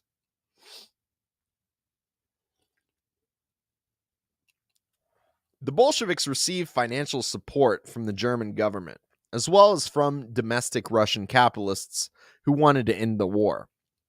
Throughout 1917, they entered multiple alliances. First, they aligned with the majority of the Russian capitalist class that wanted to remove the Tsar because he was viewed as incompetent and losing the war. Then they aligned with the German government that wanted to end the war, with German intelligence enabling Lenin to return to Russia. Then they aligned with domestic capitalists who wanted to end the war and favored doing business with Germany. Then they aligned with the provisional government against the Kornilov reaction, repelling a Bonapartist seizure of power. Because the Bolsheviks had a cadre of thousands of dedicated organizers who would carry out policies crafted from the top, they were useful friends to have. The entire time that they made themselves useful, the various forces within the power structures of the day, they continued building up their own forces and plotting to achieve their own declared mission. The Bolsheviks seized power because they had the organizational strength and tactical wisdom to maneuver quickly within a crisis, continue building up their forces, solidifying their organizational discipline, all while the society around them was falling into chaos and confusion. When the conditions were ripe enough, they then could establish themselves as the new state power. The New People's Study Society. The Chinese Revolution, taking place in a different country at a different time, bears some important similarities to the Russian Revolution. The way the Chinese Communist Party emerged and eventually took power is completely different from the Bolsheviks, but there is some significant overlap in their historical experience. Mao Zedong, who became the iconic leader of the Chinese Revolution, was a significant activist and organizer before the founding of the Chinese Communist Party. Benjamin Schwartz's book, Chinese Communism and the Rise of Mao, describes Mao Zedong as someone who lived on the fringes of academic life as a library employee and, according to his own testimony, was for a time under the influence of anarchism. The 3-volume text, An Ideological History of the Communist Party of China, published in 2020, written by Huang Yibing, points to the role of pre-party Mao in organizing academic conferences. Huang writes, as early as autumn of 1919, he organized a seminar in Changsha. This seminar was conducted for the purpose of studying politics, economics, social issues, education, labor, international affairs, and other issues, as well as ways to unite the people, the feasibility of socialism, and issues concerning Confucianism. There were more than 140 topics in all. Mao was often deeply involved with railway workers, masonry workers, porters, and other manual laborers. He made friends with them, and he set up night schools and established trade unions. In order to draw near to the workers, he often removed his gown and wore a short tunic when he went among them. He learned the language of the workers, came to understand their demands, and became familiar with their lives. It is in the Morning Deluge, Han Suyin's biography of Mao, that we find a more complex and detailed narrative of the organizational roots of Chinese communism and its leader. According to Han, Mao spent the summer of 1917 traveling across the Chinese countryside with a friend. She writes, Mao inquired on the conditions of crops and rain, of rent and landlords, a peasant talking to other peasants, but also a budding social scientist and researcher. Mao kept notes of what he had been told and remembered the peasants' names. He walked over 300 miles on his trip. Then, Han explains that after his investigative quest through the countryside, Mao launched his own political project. Then in the autumn of that year, 1917, Mao Zedong founded with a friend, Ho Shu-hing, the Xin Shu Hui, or the New People's Study Society. The significance for the Chinese Revolution for this society cannot be overestimated, nor what is represented as training and leadership for Mao. For about a year, he entertained the idea of organizing a society in which people would debate new ideas and create for themselves a new personality by debate, discussion, self-analysis, and action. Han reports that Mao took out an advertisement in a newspaper calling on people to join the Organization of a Society of Young Men, Active, Resolute, and Patriotic. She quotes Mao's recollection saying, I specified youth who were hardened and determined and ready to make sacrifices for their country. Mao's society apparently attracted many youths from troubled backgrounds. One early member was Sai Chang, who had fled to Changsha when her father had tried to betroth her against her will. With her brother's help, she entered the Shunan school and was a brilliant student. She was slim and tall with wonderful hair. She studied physical education, a revolutionary action for a girl then. Han writes that the nucleus of Mao's organization was made up of 13 people, most of whom had similar stories of revolt against family tradition. Mao required members of the New People's Study Society to be sexually abstinent and held them to a strict moral code. Its members engaged in neither flirtation nor romance. The manifesto of the society opposed opium smoking, gambling, drinking, concubinage, prostitution, and corruption. It advocated the reform of China and the world. In later years, all 13 of the original members of the society were to join the Chinese Communist Party, founded in 1921. By 1919, there were 80 members, of whom 40 were to join the party. When China erupted in anti-US and anti-Japanese protests in 1919, an organization called the New People's Study Society took the lead. The New People's Study Society intervened amid the wave of Chinese nationalism that followed the First World War. When the Treaty of Versailles handed Chinese terrorists, colonized by the Germans, to Japan, this led to a huge amount of outrage and rioting in China's cities. Amid this upsurge, Mao gave a lecture on Marxism. Han writes, "The students, teachers, shopkeepers, the workers of Changsha, who in 1918 already had demonstrated against Japan and carried on a very effective boycott of Japanese goods, now crowded to listen to Mao Zedong. Mao's lecture was a great success. It ended with the assertion that only by studying Marxism could the Chinese people save themselves. In April 1919, the Marxist study group in Hunan province was founded in Changsha. Eventually, Mao's student group organized a boycott of Japanese products. The boycott spread through the schools and their faculties to countryside small towns. Even school children took part. In Changsha, teams of girls inspected and searched stores for Japanese products. When they were found, they were publicly burned. The wave of Chinese nationalism and anti-Japanese sentiment culminated a few months later in the May 4th movement, which began in Beijing. Thousands of Chinese students were arrested, and many buildings associated with the United States and Japan were burned. In the aftermath of these uprisings, Western social democratic intellectuals Bertrand Russell and John Dewey visited China, bringing a message of progressivism and reform. Mao Zedong's followers launched an ideological campaign against them, circulating a pamphlet written by Mao called On Radicalism, in which he argued, "The soft, non-violent kind of communism Russell preaches is good for capitalism. It can never achieve socialism." Han reports that Mao's following grew significantly in this period, and that Mao became much more picky about who was welcome to work with him. Instead of selection by intellectual ability, he recruited on the basis of ideas, enthusiasm, and radicalism. He urged the formation of investigation teams among the students to go among the people and report on actual conditions.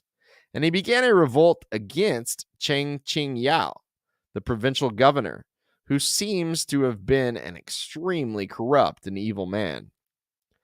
Eventually, the New People's Study Society launched the Anti-Militarist League for the Reconstruction of Hunan and called for Hunan to cut ties with China's central government, which they accused of being too soft on Japan and collaborating with the country's humiliation by Western colonizers. In 1921, the New People's Study Society merged into the Chinese Communist Party. As Mao Zedong emerged to be the key leader of Chinese communism over the course of following decades, the members of his original inner circle rose with him and very much set the tone for the future of the revolution.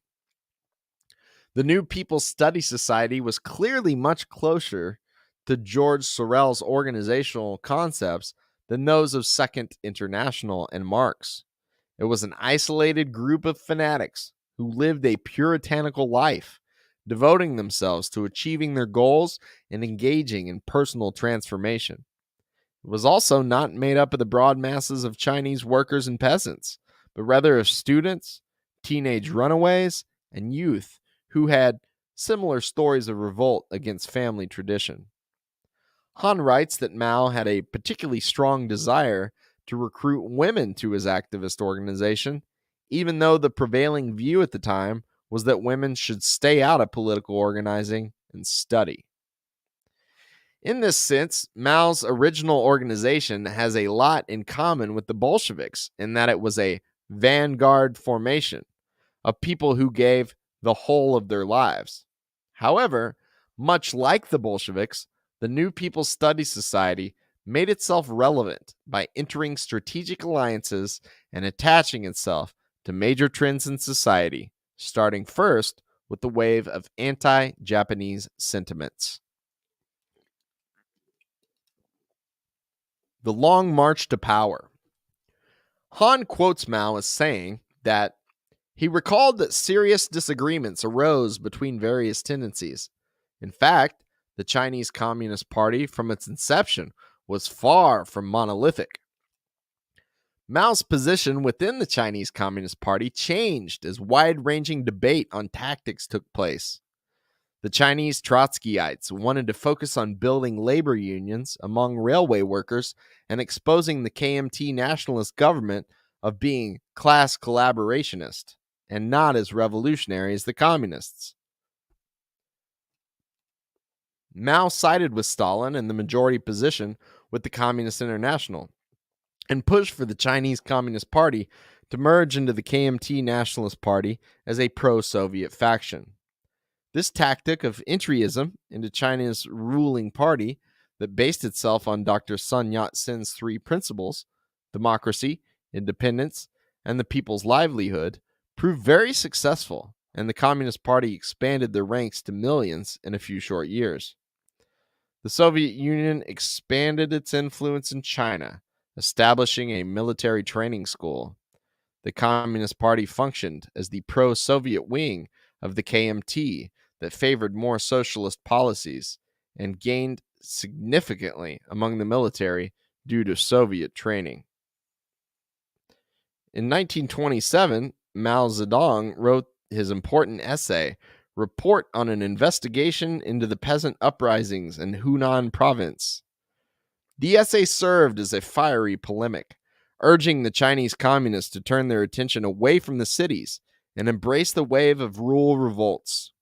Mao wrote, in a very short time, in China's central, southern, and northern provinces, several 100 million peasants will rise like a mighty storm, like a hurricane, a force so swift and violent that no power, however great, will be able to hold it back. They will smash all the trammels that bind them and rush forward along the road to liberation. They will sweep all the imperialists, warlords, corrupt officials, local tyrants, and evil gentry into their graves. Every revolutionary party and every revolutionary comrade will be put to the test, to be accepted or rejected as they decide. There are three alternatives: to march at their head and lead them, to trail behind them, gesticulating and criticizing, or to stand in their way and oppose them. Every Chinese person is free to choose, but events will force you to make the choice quickly.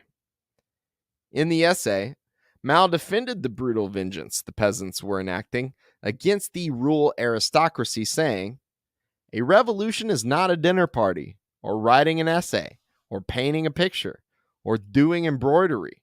It cannot be so refined, so leisurely and gentle, so temperate, kind, courteous, restrained, and magnanimous.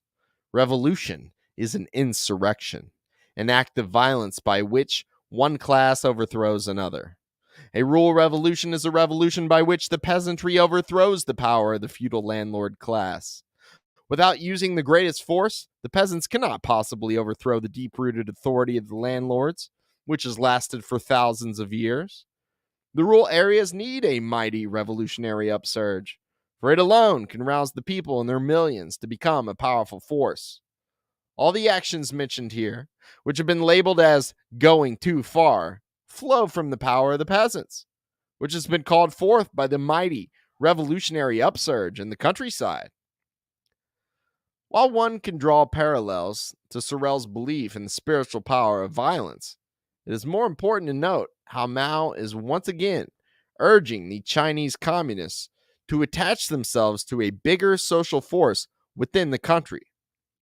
Just as the New People's Study Society attached itself to the explosion of anti Japanese sentiments, Mao desperately urges the Communist Party to attach itself to the wave of peasant revolts.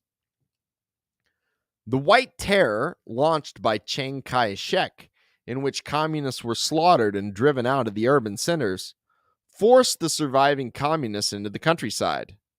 In 1927, the Chinese Communist Party established the People's Liberation Army, and Mao launched policies of Rural People's War, in which the communists led peasants to seize liberated territory and redistribute land, as had been done spontaneously by the peasantry in Hunan. The communists made themselves the organizational expression of the widespread desire for agrarian reform. This led to a civil war in which the communists controlled large swaths of territory and eventually established the Chinese Soviet Republic. As the civil war continued, the Chinese communists eventually formed an alliance with the KMT government to fight the Japanese invaders. Then, after aligning with the KMT from 1937 to 1945 in the Second World War, the Chinese communists were blocked from joining a coalition government. In response to the KMT's efforts to disarm the Communist Army, a new civil war was launched. One key factor in securing the victory of the Chinese Communist Party on the mainland in 1949 was the collapse of the gold yuan in 1948. An article called Hyperinflation in Civil War China, written by Matthew Tenno, published on June 9th, 2020, quotes first-hand accounts of the events. Because of China's constantly changing political system, the wealthiest Chinese families kept their assets in gold because currencies were constantly changing and often unreliable. In 1947, Chiang Kai shek introduced the gold yuan and began forcing wealthy families to trade their gold for paper currency. His son, Chiang Ching-kuo, was tasked with prosecuting hoarders who refused to give up their gold. He is quoted as saying, "Those who damage the new gold-based currency will have their heads chopped off." This led to the arrest of many prominent wealthy Chinese people who did not trust the new currency. Tenno quotes Helen Z, describing a crisis within the KMT's ruling family. Chiang Ching-kuo also arrested David Kung, the nephew of his stepmother, Madame Chang. Upon learning that her favorite nephew was in jail, Madame Chang stormed into her stepson's office and slapped his face. The result of the gold yuan and the crackdown on hoarding was disastrous for many of China's wealthiest people. The newly issued currency collapsed, becoming instantaneously worth less than the paper it was printed on. Everyone who had obeyed the government's orders to use the new currency lost everything. Their assets of gold, silver, and foreign currency were now locked in Chiang Kai shek's treasury. Solomon Adler described the situation, writing, "The so-called currency reform in August of 1948 robbed the impoverished middle classes of what little savings they had left. Without any abatement of fires of inflation, and further disrupted economic intercourse between towns and country. The currency introduced in August 1948 lasted only 8 months, and succeeding official substitutes were even shorter lived. The gap between China's economic potentialities and the ugly mess left by the Kuomintang could hardly have been greater." The gold yuan currency the Chinese KMT nationalist government issued dramatically crashed in 1949, causing many of the wealthiest people to lose huge amounts of money and shift into an alliance with the communists. In the aftermath of the gold yuan crash, many of China's wealthiest people came over to the communists.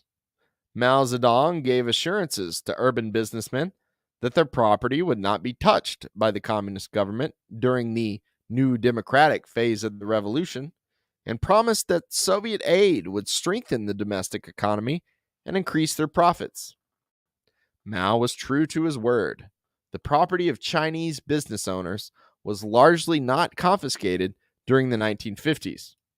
Solomon Adler's 1957 study, The Chinese Economy, writes that there were 69 millionaires in China almost a decade after the communists took power. Adler also describes in great detail how in less than a decade, the communists had built a huge amount of railroads, greatly expanded electrification, launched literacy programs, provided medical services, cracked down on organized crime, and done many things that increased the profits of the business and middle classes. When the Chinese communists came to power in 1949, they did not declare China to be a socialist society, but rather a people's democracy. The government of China represented a bloc of four classes: the workers, peasants, the petty bourgeoisie, and the nationalist capitalists, who were loyal to the homeland. The Communist Party sat at the center of this anti-imperialist bloc. They proceeded to build up state-run industries with Soviet aid. Were the Chinese communists a counter-gang? Not exactly. The roots are in a puritanical student activist group that flirted with anarchism and nationalism before adopting Marxism. The communists came to represent Soviet influence with the KMT government before being forcibly removed from the governing coalition. From there, they attached themselves to the widespread peasant uprisings and popular movement for land reform before entering yet another alliance to fight Japan. From there, they ultimately won over even some of the wealthiest people based on their rivals' economic mismanagement. Like the Bolsheviks, the Chinese communists were a Cyrillian-style group of fanatics who expanded their influence in numbers through a series of alliances. As divisions within the ruling class intensified, the Chinese communists attached themselves to different factions, all the while building up their own forces until they became large enough to become the new ruling party. Like the Bolsheviks, their strength was having an ever-growing army of dedicated followers who could be dispatched to carry out tasks that were useful to those with whom they were currently aligned. Top and bottom organizing. Both the Russian and Chinese revolutions point to a two-pronged strategy, almost a dual nature of successful revolutionary organizations. Looking over other revolutions like those of Cuba, Nicaragua, Libya, or Iran points to the same thing. Revolutionaries organize at the top and bottom of society and take on a dual character. On the one hand, they function as Cyrillian countergangs, isolated groups of fanatics who are useful to one section of the power structure against another. As a result, they are allowed to flourish, acquire resources, and gain influences in society. Unlike the parties of the Second International, they are not mass formations, but groups of professional revolutionaries who give the whole of their lives to their stated purposes. However, at some point, the nature of these organizations changes, and they take on a mass character while maintaining a solid, dedicated core of fanatics at the center. The groups are able to morph quickly from sects and counter-gangs to mass organizations, and to some degree or other, maintain a dual character, playing both roles. Lenin's Party of New Type was a hardline group of people dedicated to very specific reinterpretation of Marxism, and they allowed only professional revolutionaries who gave the whole of their lives. As a fanatical sect, they were useful to those at the top of society who sought to bring down the Tsar, to end Russian involvement in the First World War, and to repel Kornilov's coup. However, as the Bolsheviks drew closer to taking power, their mass character flourished as well. Slogans like peace, land, and bread, and even the name Bolsheviks made a group of fanatics with a very complex, specific ideology digestible and popular with millions of people. The term Bolshevik translated to majority group. To the average Russian, the Bolsheviks came across as a well-organized group of majoritarians who wanted to end the war. Their slogan, peace, land, and bread, was very appealing. And as they proved themselves capable of mobilizing the population, repelling Kornilov's coup, and efficiently carrying out tasks of governance, the population became convinced they should take power. Mao's New People's Study Society was a group of dedicated cadres who took on a semi-monastic lifestyle. They embedded themselves within the KMT and believed in the overall goals of Chinese nationalism, while maintaining more esoteric beliefs based on the ideology of Russian Revolution and the teachings of Marx. Eventually, they were able to become the group that incarnated the mass movement of peasants against landlords, and eventually, the entire national struggle against Japanese invasion. Top and bottom organizing is the name that can be given to successful revolutionary strategy. It is a method through which an organization is capable of being both a Sorelian countergang for Bonapartist factions and at the same time to shift and become a group that gives expression to mass sentiments and appeals to the broad masses. In Chinese communist literature, the concept of the mass line versus the party line is discussed. It is similar to Lenin's understanding of agitating to the masses, but only propagating to the advanced. Neither the Bolsheviks nor the Chinese communists would have been effective if they had merely been a mass movement. They required the cerulean energy of being a cadre organization of extremists. However, if they had merely remained as the shock troops of one faction in Bonapartist struggles, they never would have come to power. They managed to transcend their fanaticism to attach to widespread sentiments among the population and overturn the established order.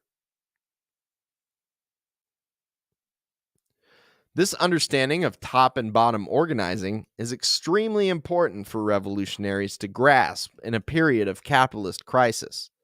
The understanding that revolutionaries must attach themselves to real trends in society, the battles among the elites, the mass sentiments that exist among the population, all while playing a dual role as fanatical cadres who eventually give expression to mass sentiments, channeling them to overturn property relations, is key.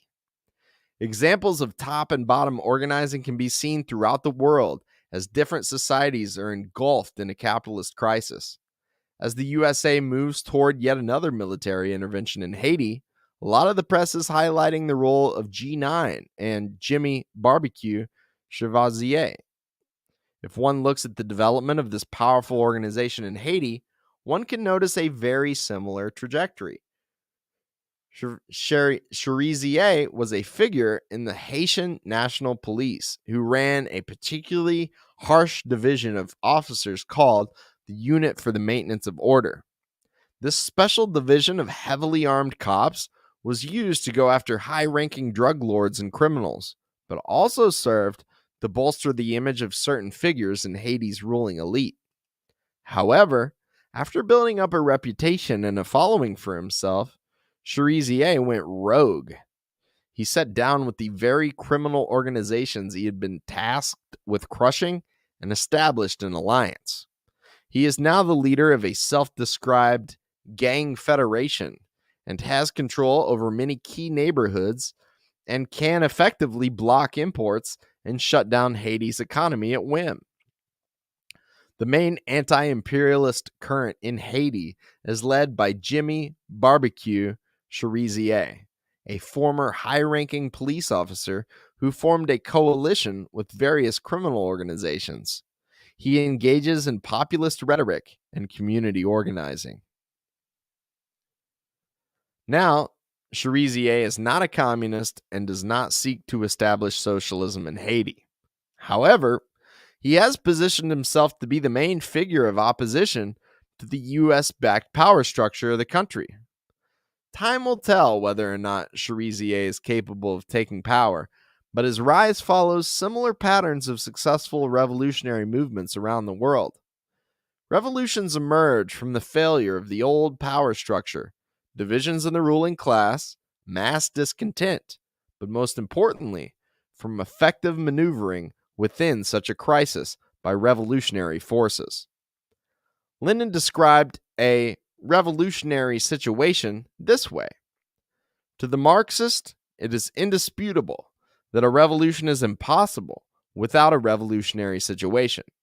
Furthermore, it is not every revolutionary situation that leads to revolution.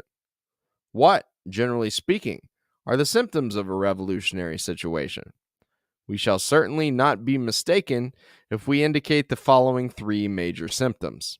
1. When it is impossible for the ruling classes to maintain their rule without any change. When there is a crisis, in one form or another, among the upper classes. A crisis in the policy of the ruling class, leading to a fissure through which the discontent and indignation of the oppressed classes burst forth. For a revolution to take place, it is usually insufficient for the lower classes not to want to live in the old way. It is also necessary that the upper classes should be unable to live in the old way. 2. When the suffering and want of the oppressed classes have grown more acute than usual. 3. When, as a consequence of the above causes, there is a considerable increase in the activity of the masses, who uncomplainingly allow themselves to be robbed in peacetime, but in turbulent times are drawn both by all the circumstances of the crisis and by the upper classes themselves into independent historical action. Without these objective changes, which are independent of the will, not only of individual groups and parties, but even of individual classes, a revolution, as a general rule, is impossible. The totality of all these objective changes is called a revolutionary situation.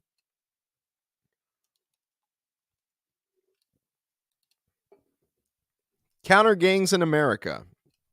So, with this understanding of how illiberal organizations emerge within a capitalist crisis, and how this can lead to a socialist revolution in some circumstances, we must make a quick overview of the U.S. political scene since the 2008 financial meltdown. As the United States deteriorates and divisions in the ruling class intensify, U.S. society has certainly given birth to a few entities that can accurately be described as Cyrillian or counter gangs. Much like Louis Bonaparte's Society of December 10th, the various factions within the American elite that are contending for power have assembled lumpen elements to be their foot soldiers. However, one thing that is very clear when observing the confusion of American politics since 2008 is that the ideological formations of the traditional left and traditional right, which have long existed on the margins of U.S. politics, are not trusted to fulfill these roles. Since the 1930s, most Western countries have maintained a collection of communist and fascist sects. The communists tend to be foot soldiers of the liberals, and the fascists tend to be the foot soldiers of the conservatives. In Europe, from the 1970s to the end of the 20th century, May 1st was known as an annual day of street scuffles and brawling between various isolated sectarians. In the United States, such groups have been much more marginal than in Europe, but they certainly have existed. The various Hollywood Nazis who wear outrageous costumes, espouse racial hatred, and consider themselves inheritors of National Socialism, or the various communist groupings that proclaim themselves the true inheritors and practitioners of Mao, Trotsky, or Enver Hoxha's glorious political line, have long occupied the margins of U.S. political discourse. The groups usually have no more than a few hundred members at most, almost like obscure religious groups. However, one would expect that amid an intense political and economic crisis, such organizations would flourish, but they have not. While the number of Americans who consider themselves communists, socialists, fascists, Nazis, or whatnot has certainly increased, and interest in these ideologies is more widespread than ever as a confused public looks for answers and the ruling class needs foot soldiers as its divisions grow more intense. These long standing fringe groups have become less relevant, not more. In the case of the communists, this is more or less because of their organizational inability. Following the 2008 financial crash, there was a certain amount of room for Marxists created by the political establishment. Headlines like, "We're all socialists now," and "Marx was right," accompanied calls from figures like Warren Buffett and Jesse Jackson for some kind of street heat movement that would call for expansion of the welfare state and enable stabilizing reforms from the Obama administration. Michael Moore's film, Capitalism: A Love Story, was widely circulated, showing that denunciation of capitalism was now to be a permitted aspect of political discourse. The Brecht Forum, a Marxist study center in Manhattan, with former Weather Underground terrorists on its board of directors, was promoted by the New York Times. The workers at Republic Windows and Doors, who were organized into the radical-led UE labor union, held a successful and widely publicized set-down strike just before Obama took office. David Harvey, Richard Wolff, Elaine Badiou, and Slavoj Žižek were pushed hard in intellectual circles. The labor unions called a national rally for the first time since the Solidarity Day of the 1980s. 2008 to 2011, the left failed.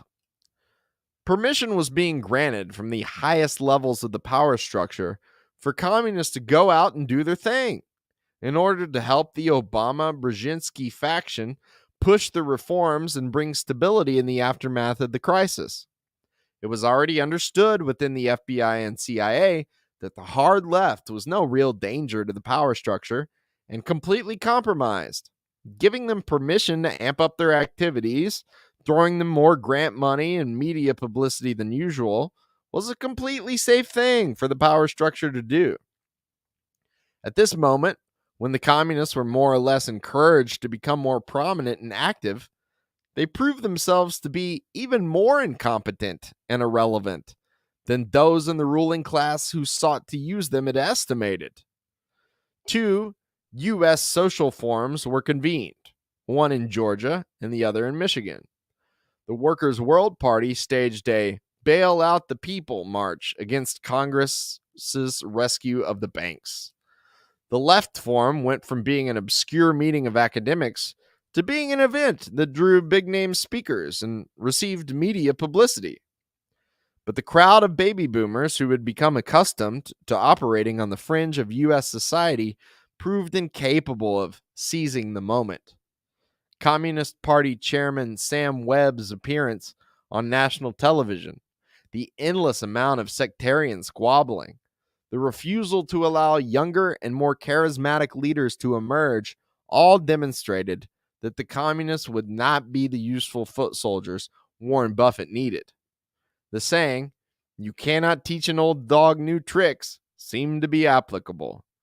These groups had functioned as fringe organizations and ego trips for various aging activist gurus, would-be philosophers, and revolutionary prophets, and could not step up to be more than this. While the left failed to help the Democrats, the Tea Party was mobilized by Republicans. The Tea Party had its roots among some of the rhetoric of paleo-conservatives and libertarians and captured some of the energy Ron Paul had stirred up with his campaigns, but it was very much a corporate mobilization. Fox News urged its regular viewers to get out into the streets to stop Obama, whom they deemed to be a communist, fascist Muslim, from expanding the welfare state. In response to the failure of the expected foot soldiers, the Obama administration seems to have tapped into the intelligence apparatus to get the job done. Occupy Wall Street was largely directed by forces tied in with the Soros color revolution apparatus in Europe, including figures from Serbia's Otpor. David Graeber, a bizarre anarchist intellectual, was brought in as the theoretician, and lumpen elements were mobilized along with college students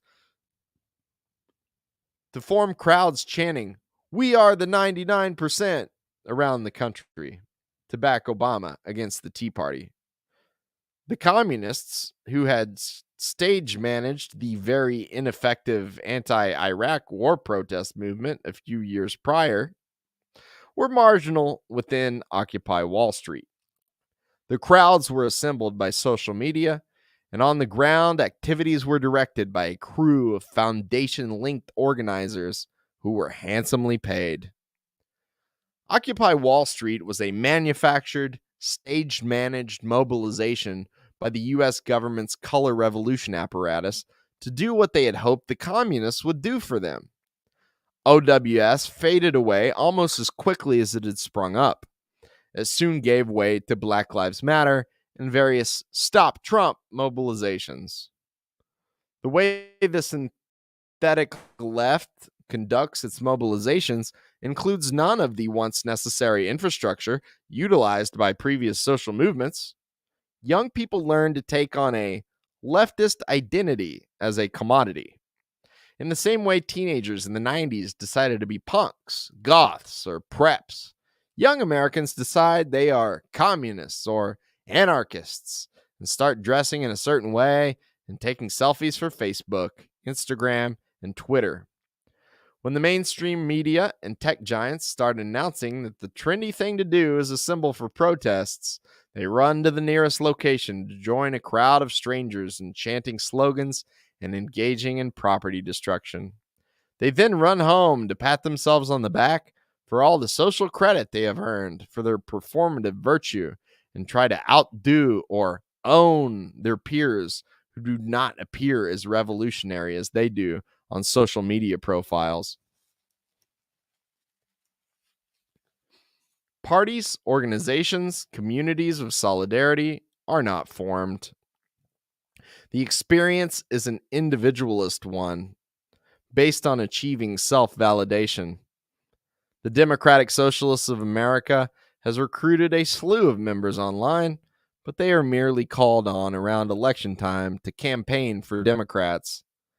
This method of #revolution has been extremely successful for the ruling class because it prevents any real organization from emerging and keeps leftism more or less safe for the establishment, while being useful in Bonapartist maneuvers. If CNN needs a crowd of people in the streets to show that sentiments that Trump is a fascist are widespread, it can be easily achieved. Unlike Roosevelt, the Biden administration doesn't need to compromise with Earl Browder or John L. Lewis to assemble them.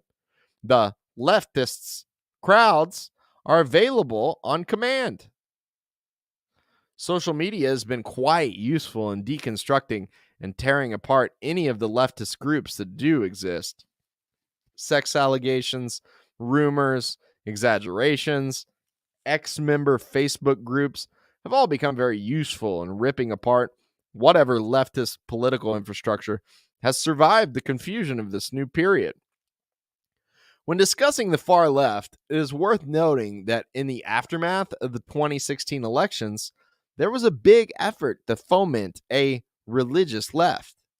The failure of the traditional Marxist groups and an understanding of how important religious groups are to the right wing perhaps inspired such efforts from the Obama-Biden wing of the ruling elite. Hillary Clinton announced that she was moving toward becoming a member of the Methodist clergy. Mainstream media outlets and newspapers did stories on the rise of the religious left and highlighted mainline Protestant churches and Reformed Jewish synagogues whose youth groups attended anti-Trump rallies. A lot of funding existed for the attempted creation of pro-LGBT hipster churches in urban centers, but these projects mostly flopped.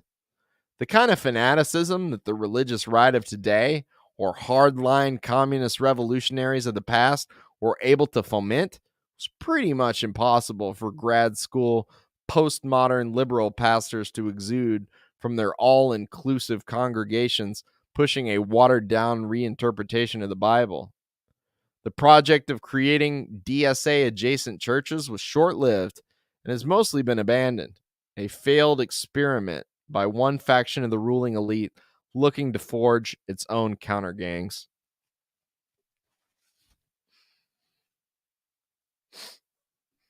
Black Lives Matter and Antifa.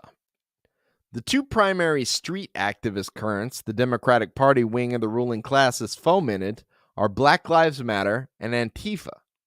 What is interesting about both of these entities is that they cannot exactly be called groups. They give the impression they are hashtags, slogans, tactics, or loose associations. The white nationalist David Duke once said something along the lines of, "Part of the reason I quit the Ku Klux Klan is because any fool anywhere in the country could put on a sheet and do something, and then I would be blamed for it." Both Antifa and Black Lives Matter significantly benefit from this level of organizational vagueness. Anyone anywhere can be Black Lives Matter or Antifa. However, in addition to the wider milieu associated with them on social media, the crowds that assemble on command from social media, there is a crew of professional activists with funding and connections to the deep state who are tasked with stage managing bigger events and carrying out more strong-armed and semi-illegal tactics. While many young liberal activists will wear masks and call themselves Antifa, a much more covert network linked to intelligence agencies carries out the work of tracking and intimidating right-wing dissidents. When discussing Black Lives Matter, it must be pointed out that there has long been a black liberation movement in America. Slaves were in a constant state of rebellion. The Union League of Radical Republicans resisted the Ku Klux Klan in the immediate aftermath of the Civil War. Marcus Garvey gave birth to black nationalism as a widespread political current, and the Nation of Islam, the Temple of Moorish Science, and other entities continued with such work. The Communist Party aligned itself with the cause of civil rights and opposing Jim Crow segregation, and in the 1950s, the civil rights movement of Dr. Martin Luther King Jr. championed it with support from the Northern liberal establishment, including the Kennedy family. Black nationalist groups of an explicitly Marxist-Leninist character emerged during the 1960s and 70s. The Honorable Minister Louis Farrakhan was a hugely important figure during the 1980s and 90s, organizing the Million Man March and leading a dedicated crew of followers. There has long been a significant gap among black activists. Among more working class and lower income black liberation activists, black nationalism has been prevalent. Social conservatism and knee-jerk support for the forces of resistance to Western capitalism is more prevalent. The feeling that homosexuality and feminism are a plot to emasculate black men and destroy the black family, while any entity the U.S. government is battling around the globe is on our side, is something that many working-class African Americans have felt for generations. The most visible figure representing these sentiments would be Minister Farrakhan. The well-funded organization called Black Lives Matter Incorporated works to supplant the influence of anti-imperialist African American leaders such as Minister Louis Farrakhan. However, among the layer of African Americans who have moved into the middle class, becoming doctors, lawyers, and college professors, there is a similar feeling of loyalty to their demographic, but very different sentiments. The black middle class activist currently tends to be sympathetic to the LGBT community, more pacifist in its rhetoric, and more supportive of U.S. foreign policy. Dr. Cornel West is probably the most prominent figure representing the strata of black nationalism or black activism. It appears that in aftermath of the Ferguson uprising of 2014 and the widespread protests surrounding the death of Trayvon Martin and the acquittal of George Zimmerman, there was an attempt to pop up and mobilize the Cornel West wing of black politics, fearing that the politics of Farrakhan might take control of the uprising. Anger at the police state was rising among all African Americans at this time. The feeling that Obama's presidency had failed to improve things was giving rise to a serious anger, which the U.S. power structure desperately tried to harness and control. Yet, even the Cornel West wing was really not allowed to dominate black politics. The organizational apparatus that controls what is now called Black Lives Matter has absolutely nothing to do with this long tradition of struggle and the many currents of black liberation that have existed throughout U.S. history. If one listens to Simone Sanders or the various employed spokespeople of BLM nonprofits, they have nothing to do with Marcus Garvey, Elijah Muhammad, Huey Newton, Fred Hampton, or Claudia Jones. They do not have historical context or perspective. Many of them are individuals formerly employed by Barack Obama's Teach for America program who were carefully vetted to weed out any deeper thinking or ideological individuals. Their vernacular comes from academics who have written about white privilege.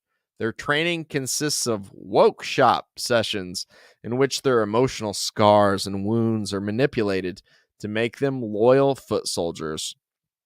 An article by Christian Parenti exposed the influence of Scientology co-founder Harvey Jackins and re-evaluation counseling. The small core of dedicated people that make up BLM's inner core are a counter gang created to serve a purpose by one wing of the ruling class and the intelligence apparatus. They denounce black nationalists as racist, sexist, homophobic, and promoting conspiracy theories. Black nationalists are mocked as hoteps for their mystical beliefs and a reverence for ancient Egypt. The BLM cadre are loyal to the U.S. government and its foreign policy. Their knowledge of Marxism is limited to an understanding that average white Americans are a privileged group of European settlers who are only angry they are losing their privilege. Antifa, much like Black Lives Matter, has a crew of vetted and ideologically weak foot soldiers who sit at the center of wider current.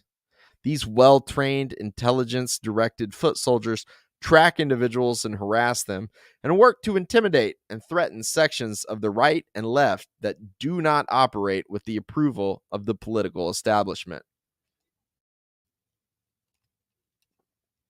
During the 1980s and 90s, there was a layer of anarchists who devoted their time to stalking and harassing Nazis.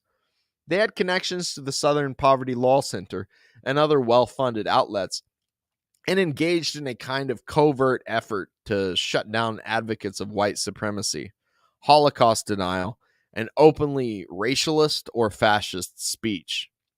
Often this original Antifa corroborated with hardline communist groups like the Progressive Labor Party to disrupt and attack Nazi gatherings.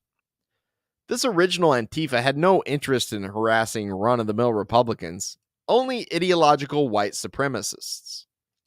They also had no problem cooperating with genuine communists in order to do so. But something began changing during the Trump era. Antifa's target switched from the openly racist far-right fringe to mainstream Republicans. Ann Coulter, Milo Yiannopoulos, Steve Bannon, and other figures who have no links to white nationalism or fascist cadre groups became the target of violent protests intended to shut them down. Furthermore, the notion that Russia was a fascist country and all who challenged U.S. foreign policy were somehow part of a network of fascist disinformation emerged. The inner core of Antifa functions almost as a mini intelligence agency, tracking down certain people, threatening them with violence, forcing them to lose their jobs, and cooperating with law enforcement against them. White supremacist prison gangs, such as the Aryan Brotherhood, have long existed, and the far less visible hit squad that does Antifa's dirty work seems to be drawn from a similar source, perhaps rival organizations or even splinter groups from America's criminal underworld. Most of Antifa's members are white, not people of color or from the marginalized groups white supremacists are known to target. Much like the cadre of Black Lives Matter, the inner core of Antifa are almost completely clueless about deeper political issues. The college kids with signs and theatrical costumes are there to give political framing and glorify anti-fascism on social media.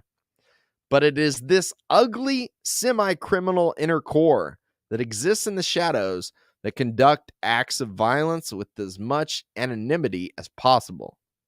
They are assigned to target specific individuals, often because of their links to foreign governments or to the semi-criminal organizations and prison gangs that espouse white supremacism.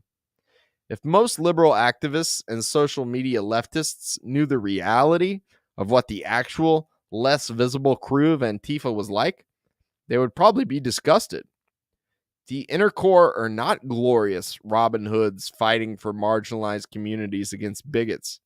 They are an intelligence-linked hit squad engaging in classic mafia-style intimidation, acting on command from higher forces and learning not to ask questions about why.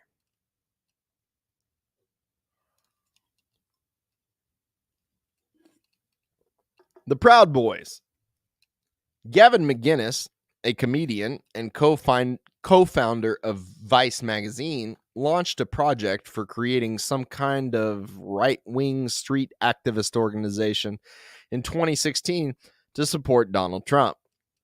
Much like similar developments on the far left, the Proud Boys were distinctly separate from the ideological far right that has long existed.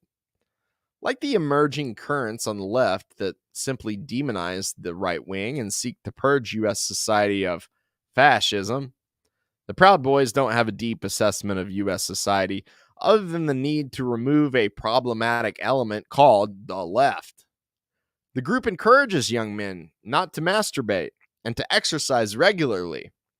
It speaks of Western civilization as being good and opposes the narrative of leftists who promote concepts such as white privilege.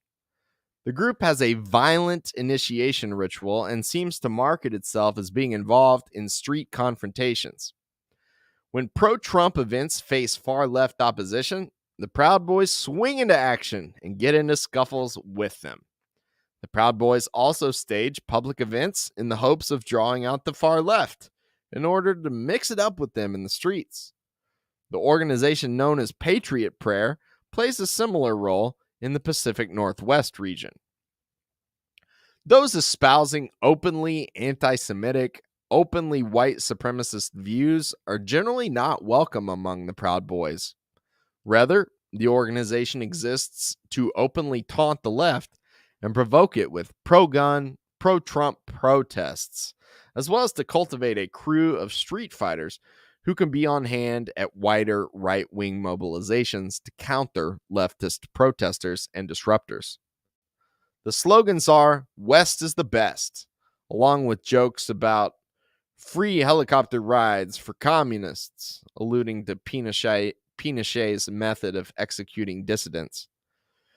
The message does not go far beyond one of arguing that feminists, anti-racists, and leftists in general are annoying, and that getting into fistfights with them or provoking their outrage is a worthwhile pastime in which one can prove their masculinity. The presence of criminal elements, and those who perhaps have their origins in prison gangs, is certainly worth acknowledging. However, Participating in the Proud Boys' activities requires such people to moderate their views or at least remain silent. What makes the Proud Boys significantly different from other right-wing currents among the population is that violence is very much part of the group's identity and marketing, and that unlike more fringe elements, the group has a level of support and approval from high-ranking sections of the pro-Trump wing of the power structure. Enrique Tarrio, a prominent member of the Proud Boys, garnered media attention when it was revealed that he was a convicted felon who had been living as a career informant for law enforcement prior to joining the organization. Tarrio had been involved in security work for GPS tracking companies prior to being convicted in 2013 of rebranding and reselling diabetes tests. From 2012 to 2014, he was a prolific cooperator, helping the FBI and local police arrest people for offenses related to gambling, anabolic steroids, and human trafficking. Tarrio received a 155-day prison sentence for his involvement in the January 6th protests. Much like BLM and Antifa, the Proud Boys have powerful friends. They mirror their left counterparts in watering down right-wing beliefs and focusing on getting the job done, i.e., engaging in provocations and violent confrontations, rather than pushing a particular message. The Proud Boys may have aspired to be a kind of honor guard to protect pro-Trump activists from left-wing attacks, but they quickly devolved into something a bit less rational. The group is a kind of semi-political street gang that enjoys getting into fistfights with the left and provoking the left to mobilize against them. In the aftermath of the January 6th events, the organization seemed to somewhat disintegrate, though many involved with it moved on to other endeavors in right-wing activism. The core of BLM, Antifa, and the Proud Boys shows the Sorelian critique of the mass socialist movement of the 1900s taken to extreme conclusions.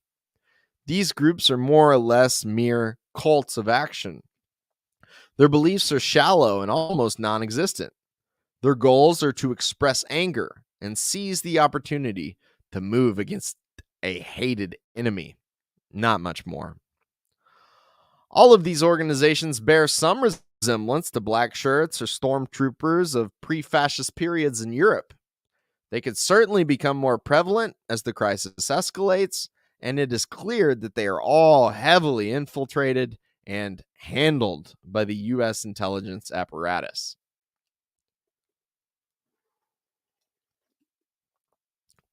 BreadTube and Twitch streamer leftism.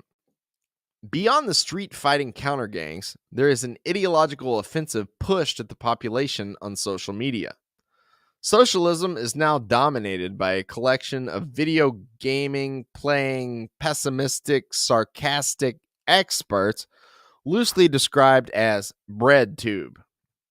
Most of their work consists of warning audiences that Trump supporters and others who disagree with the mainstream leftist narrative are somehow similar to the Nazis or fascists.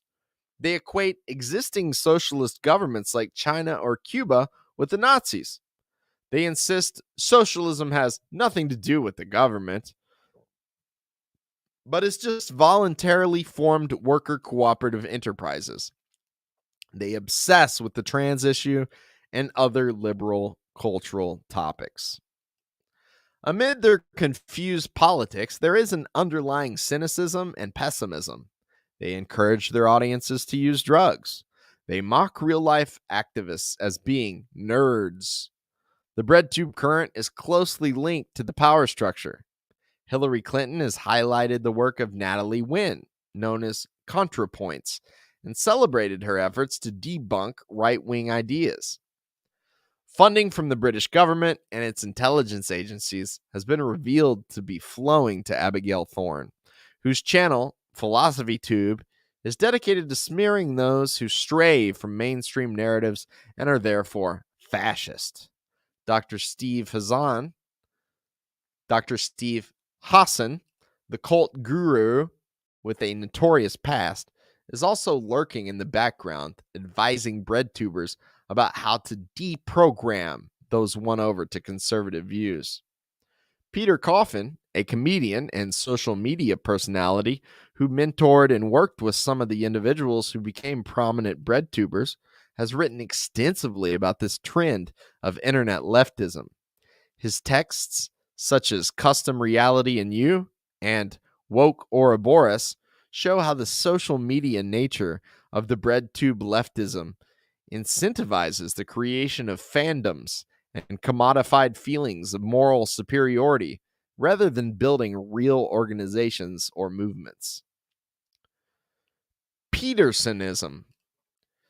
BreadTube emerged, more or less, as a response to a social media trend among conservatives that can be rightly identified as Petersonism. This is a trend of male-oriented, self-help, and psychologically focused content that pushes an economic libertarian message. The person largely responsible for pioneering the social media trend that can be called Petersonism is Stefan Molyneux. Molyneux is an actor who resides in Canada and has promoted libertarian ideas with Free Domain Radio for over a decade. Molyneux's wife is a Freudian psychoanalyst, and under the guise of politics, Molyneux solidifies himself in the mind of listeners as their trusted counselor and advisor. Molyneux's message seems political on the surface, but when you dig deeper, it is more about interpersonal psychology. Molyneux tells an audience of mainly young white men that the world has been unfair to them and that their pain and trauma deserves to be acknowledged. He advises them on dating and relationships. He speaks about personality theory.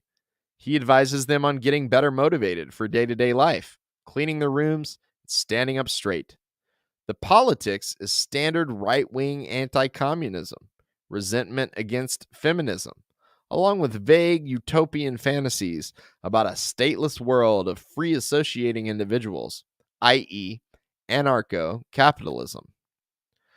Former actor and right-wing internet personality Stefan Molyneux is largely responsible for pioneering the brand of libertarian self-help directed at young men that is now largely associated with Canadian psychologist Jordan Peterson.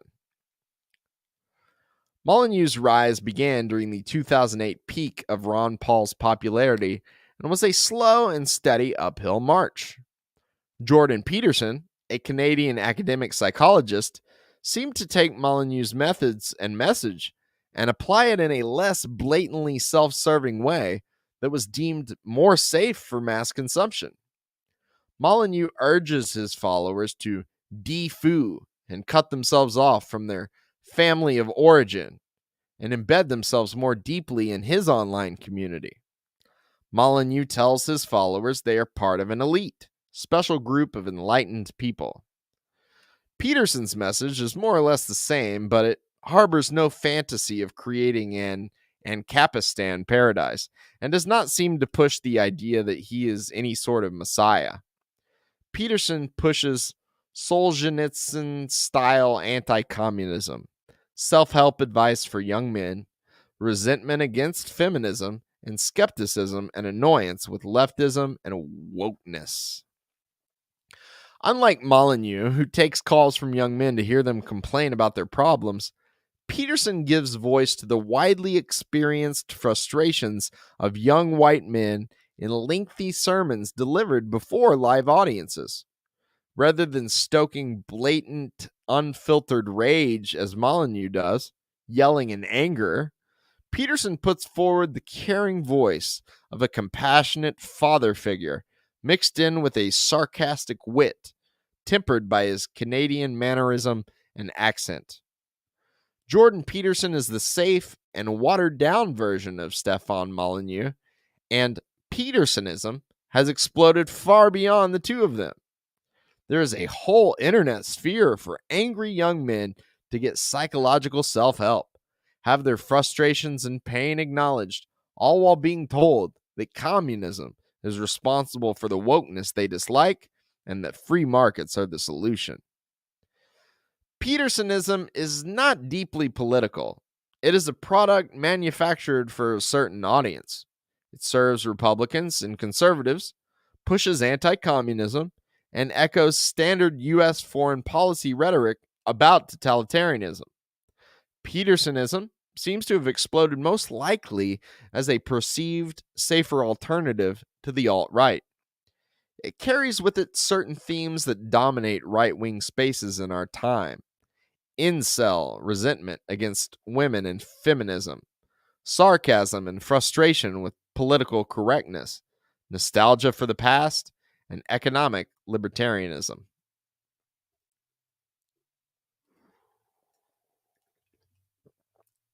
The Netflix cult obsession. Netflix, the service that allows Americans to watch TV programs and movies at their convenience, does not gain very much revenue from advertising. The corporation functions as a virtual monopoly without serious competition, and its primary means of revenue is monthly subscription fees. Trump supporters and others have long complained that it appears Netflix is pushing a political agenda. Elon Musk has tweeted how the woke mind virus is making Netflix unwatchable.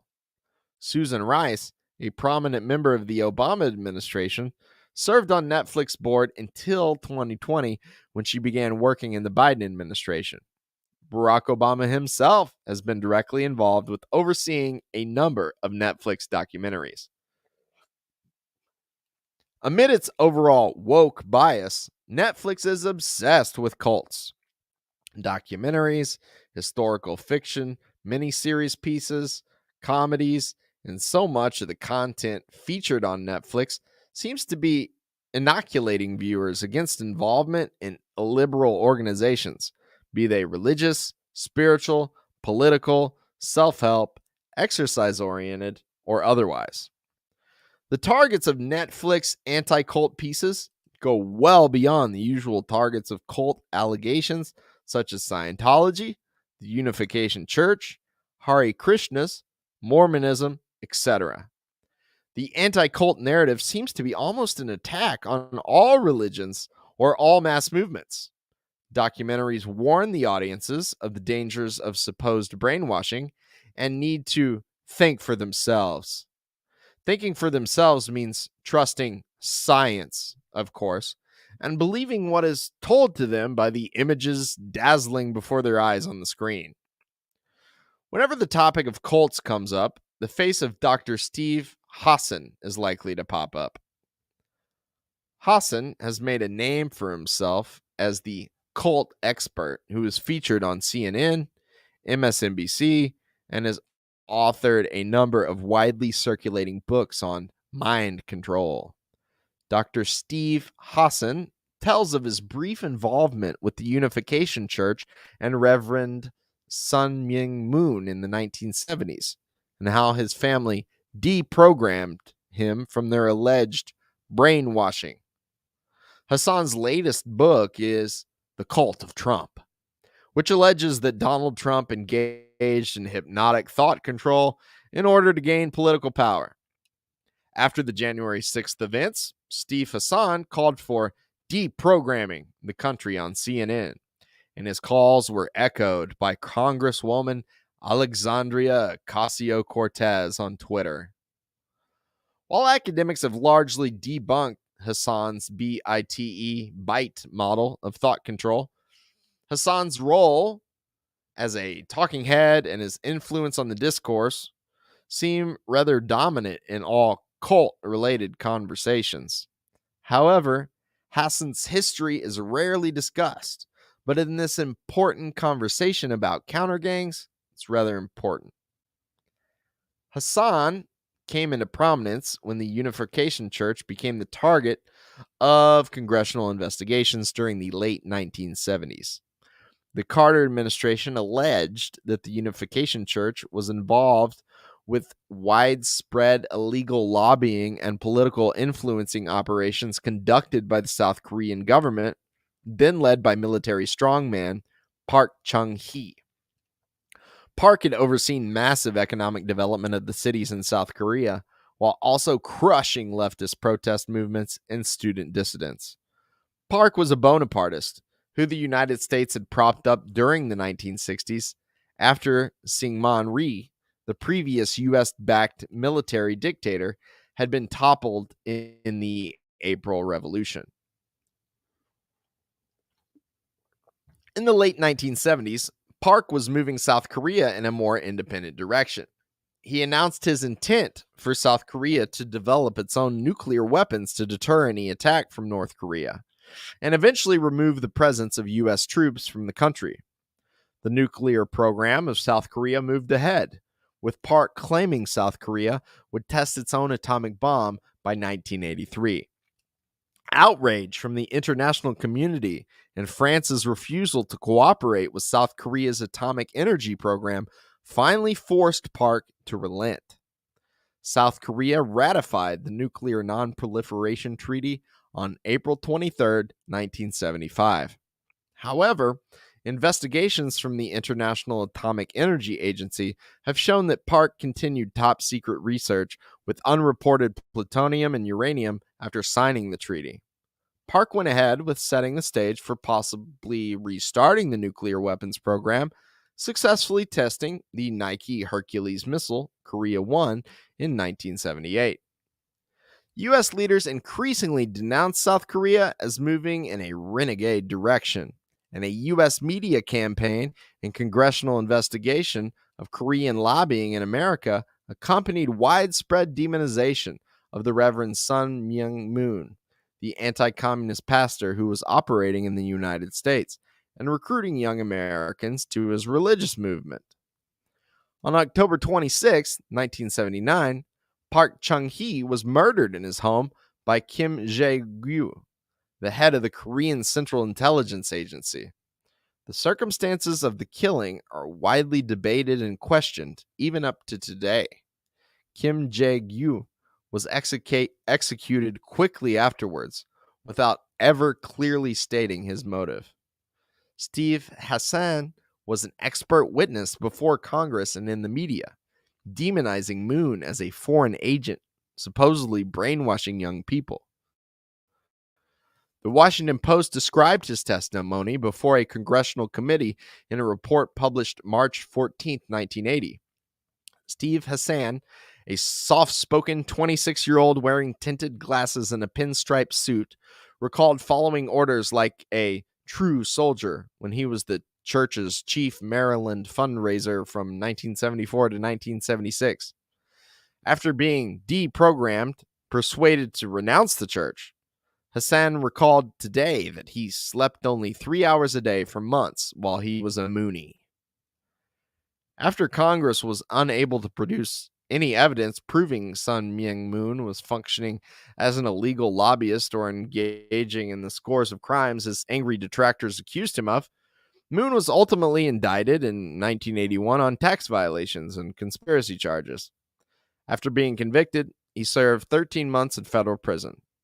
A diverse chorus of voices spoke up in Moon's defense at the time of his imprisonment, among them Minister Louis Farrakhan, Jerry Falwell, and the American Civil Liberties Union. The Unification Church is now headed by his lifelong spouse, Hak Ja Han, Mother Moon, and continues to maintain influence among American conservatives, owning the Washington Times newspaper.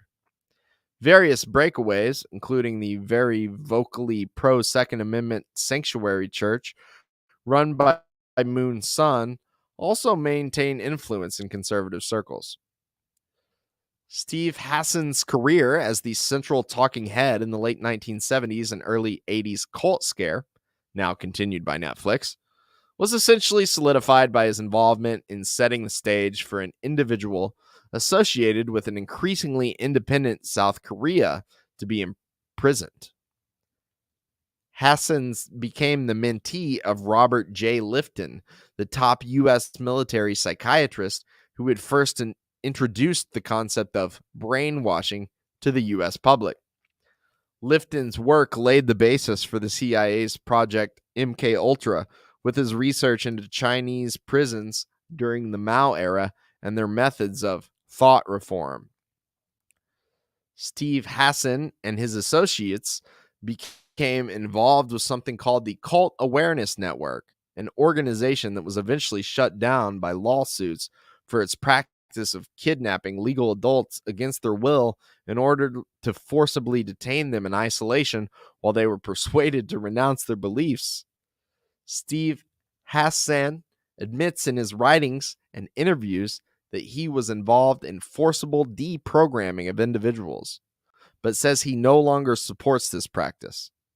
Signed affidavits from individuals such as Arthur Roselle describe Hassan imprisoning people, holding them against their will, and browbeating them with the intention of changing their religious beliefs. Ted Patrick, an associate of Hassan, was eventually imprisoned for kidnapping. The Cult Awareness Network, CAN, was eventually shut down by a 1995 lawsuit by Jason Scott, who was kidnapped by CAN associate Rick Allen Ross. Many individuals who feature prominently in the anti-cult messaging of Netflix and mainstream media have links to the Cult Awareness Network and its history of forcible deprogramming, i.e., kidnapping. Among those who Hassan has worked with in his deprogramming efforts is Ginny Thomas, the wife of U.S. Supreme Court Justice Clarence Thomas. When Ginny Thomas became a figure within the January 6th investigations, Steve Hassan began releasing videos of her describing her experience being brainwashed and later getting involved with Hassan's anti-cult activism.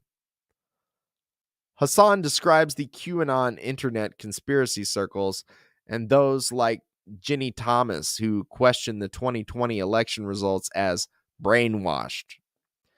In a YouTube interview posted on July 13th, 2021, a former member of a British Trotskyist group described to Hassan how he was brainwashed. I despised Corbyn. I hated him. I thought he was a terrorist supporter. I thought he was an enemy of the West. I saw him as the embodiment of evil.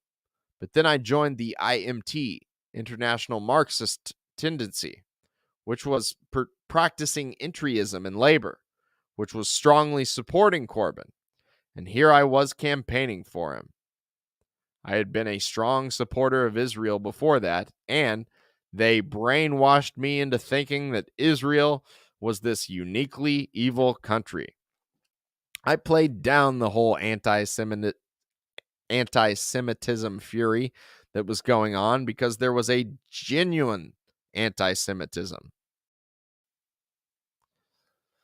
The partisan political nature of Steve Hassan's work as an outspoken liberal Democrat and supporter of U.S. foreign policy objectives in Israel should seem obvious. In the interview, the young ex-Trotskyist describes how selling newspapers, calling people to invite them to party meetings, holding forums on Black history, and other routine political activities were prime examples of cultism he had been brainwashed into doing. He then describes how he suddenly came to think for himself once again, just to clear my mind of Trotskyism and read other stuff, other material that wasn't just IMT propaganda. I rediscovered my hero Nietzsche, who had been a strong influence on me before I joined the cult, and was told that he was a reactionary and I should stop reading him. I rediscovered people like Hitchens. Christopher Hitchens, who had been an idol of mine, but he, of course, was a famous renegade who abandoned the left. So he was spoken of badly off in the cult, and I was brainwashed to disavow him. Steve Hassan frequently says China is the world's largest political cult in his interviews, lectures, and videos. He says Russia is also a political cult and warns audiences not to be brainwashed by TV networks and websites that challenge U.S. media narratives about foreign policy. Hassan has often pushed the debunked notion that somehow Russia is responsible for Donald Trump winning the 2016 election. The irony of Hassan and his anti-cult political movement is that all of their materials could easily be used to target and demonize the U.S. government apparatus. The techniques used in U.S. military boot camps or the training of FBI agents fit his criteria of brainwashing and are more intensely practiced in these government institutions than in anything done by legal religious organizations. Hassan and his associates espouse an ideology of freedom of mind and think for yourself, echoed by Netflix. The irony is that the very American and Western liberal power structures they defend from the danger of cults are propped up by liberal, authoritarian institutions. When one listens to the liberal deconstructionism espoused by the anti-cult experts, such as Hassan, one is forced to think of the CIA's Project MKUltra and its results. Hassan warns his audiences that singing, chanting, declarations of loyalty, eye contact, and other routine activities are mind control techniques.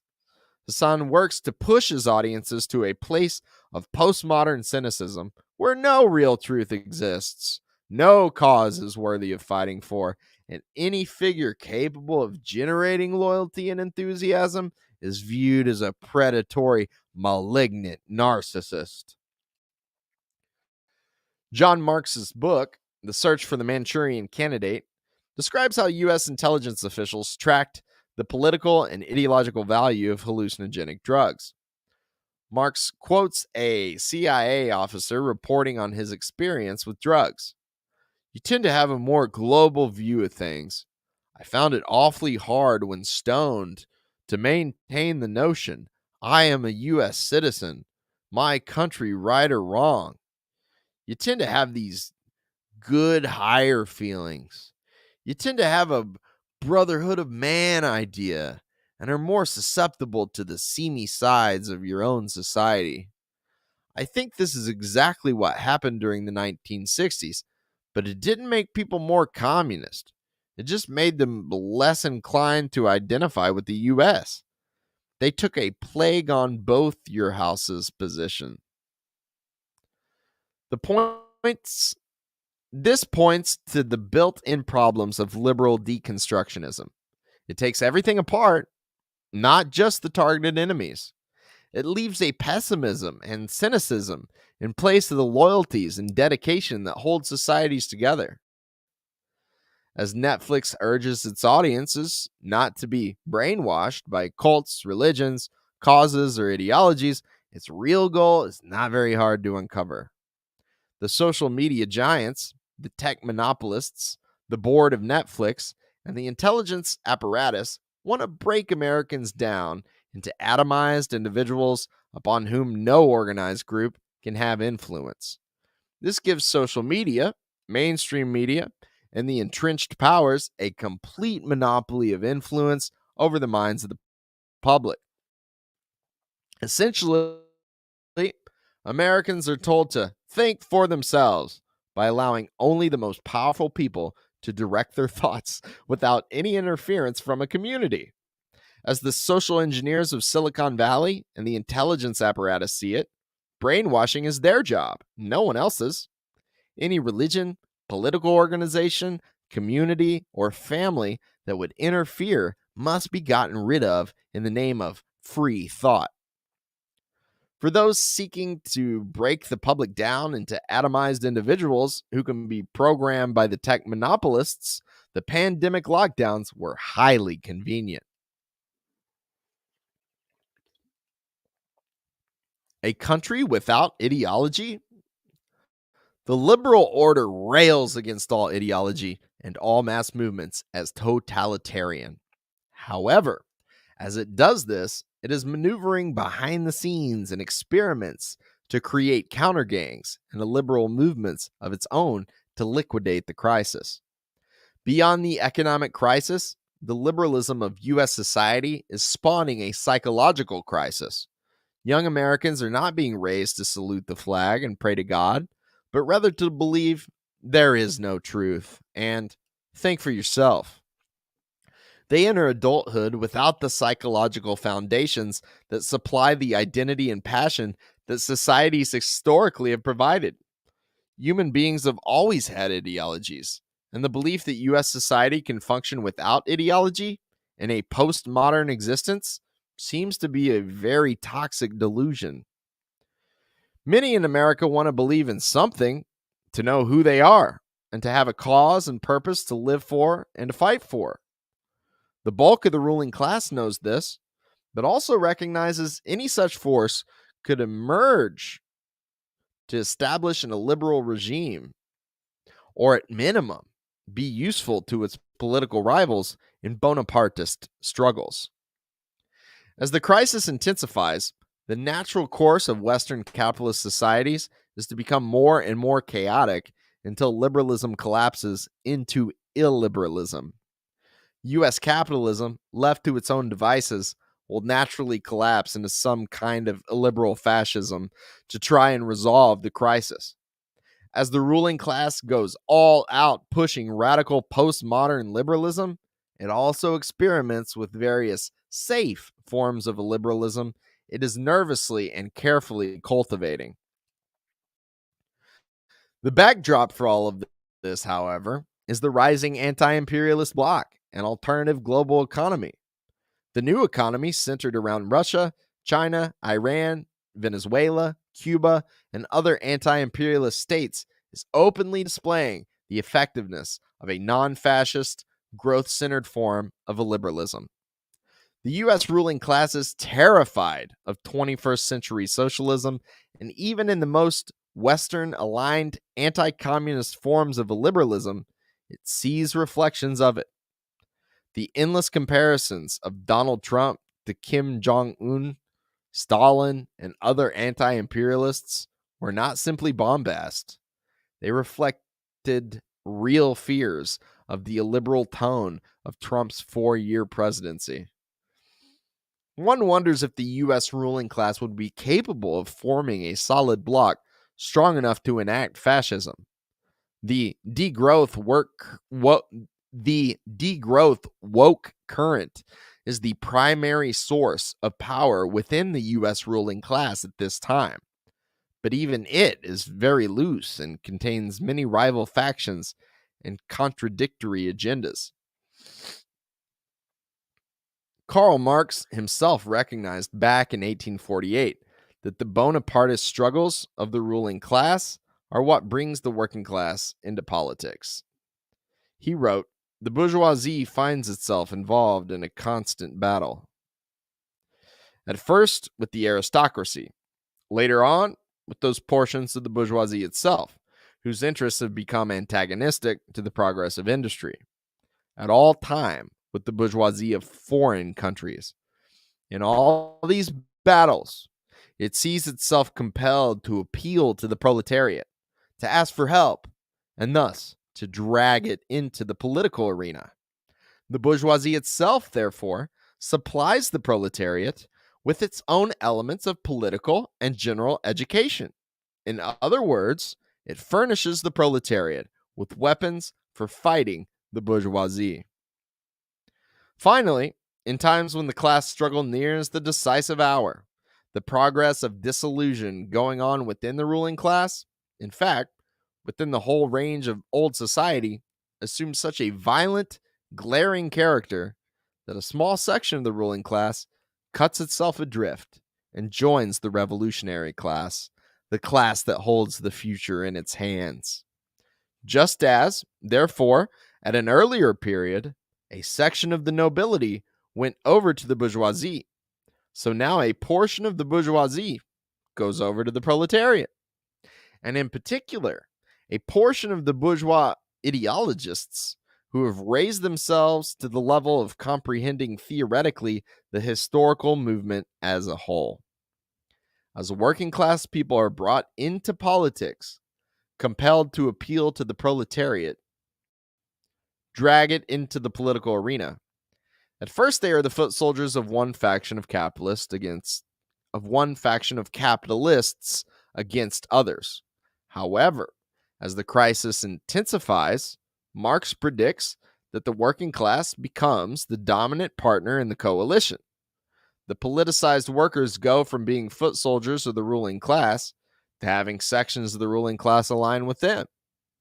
As Marx wrote, They do so in the decisive hour when the whole range of society assumes such a violent character, i.e., i.e., liberal bourgeois society collapses into illiberalism. The understanding that capitalism is naturally moving society toward fascism, and that therefore communists should position themselves at the center of an anti fascist coalition, was the basis of the late 1930s Popular Front strategy. The chain of events leading to the Bolshevik Revolution of 1917, the victory of the Chinese Revolution in 1949, and many other moments that created non capitalist societies serve as confirmation of this process as well. The age of a politically disengaged U.S. public is long gone. Americans are digging into obscure political ideas and looking for answers. As the American capitalists scramble to manage the crisis and battle against each other, they are opening the door for forces that could eventually overturn U.S. capitalism to emerge.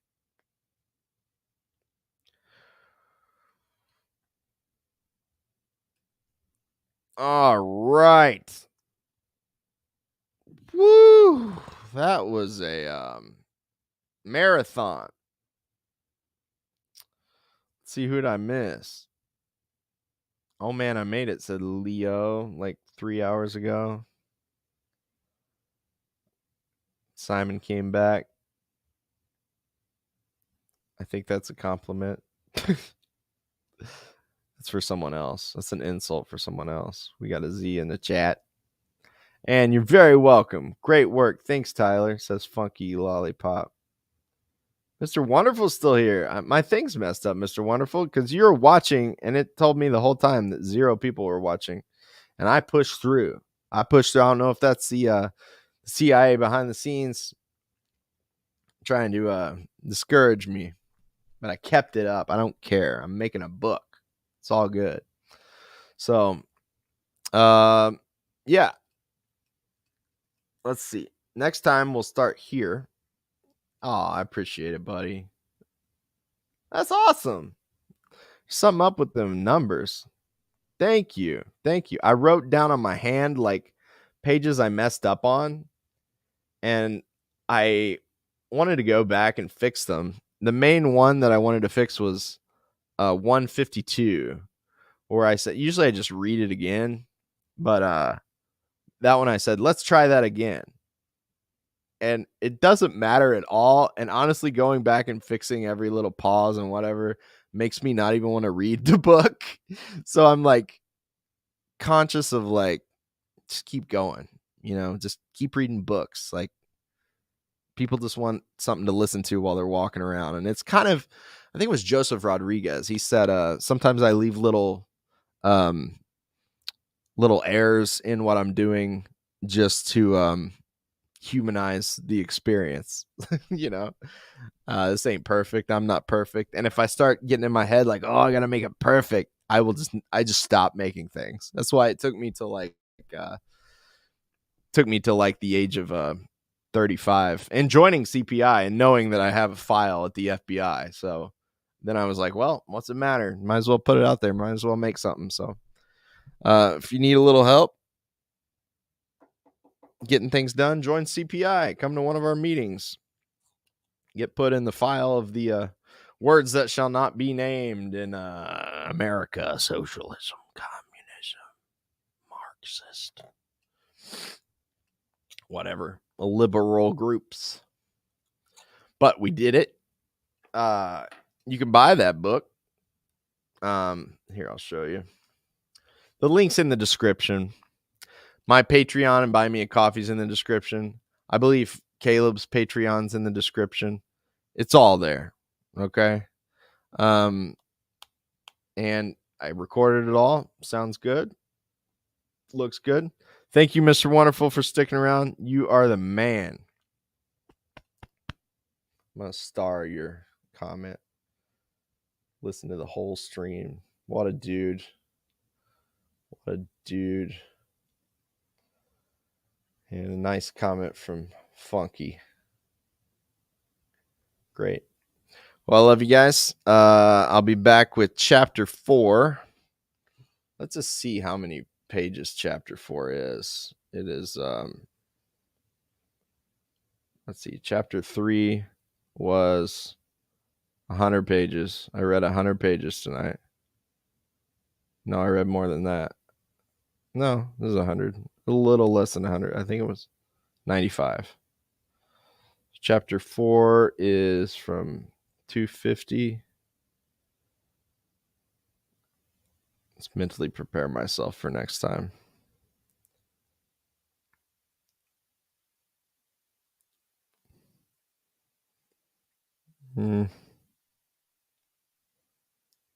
It doesn't matter. Oh, 250 to 342. So the next one will be 92 pages. Slightly less than this time, which is nice. It's a great book, though. I'm loving it. I learned a lot. I really like that Petersonism chapter. That might be a YouTube hit to cut. I didn't know if it's Hassan or Hassan. I started saying Hassan, and then I thought of the Twitch guy. Sink's nephew, Hassan. Steve Hassan. It's hard to say. Anyway, it doesn't matter. I love y'all. Thanks for sticking around, Mr. Wonderful. Thanks for the kind words, Funky. I hope I made your pizza delivery experience a little bit more fun, Simon. Leo, I'm glad you made it. Jane, thanks for listening. I'll see y'all next time. See if I remember how to do this. I click in broadcast. 3, 2, 1. I love y'all. God bless. Good night.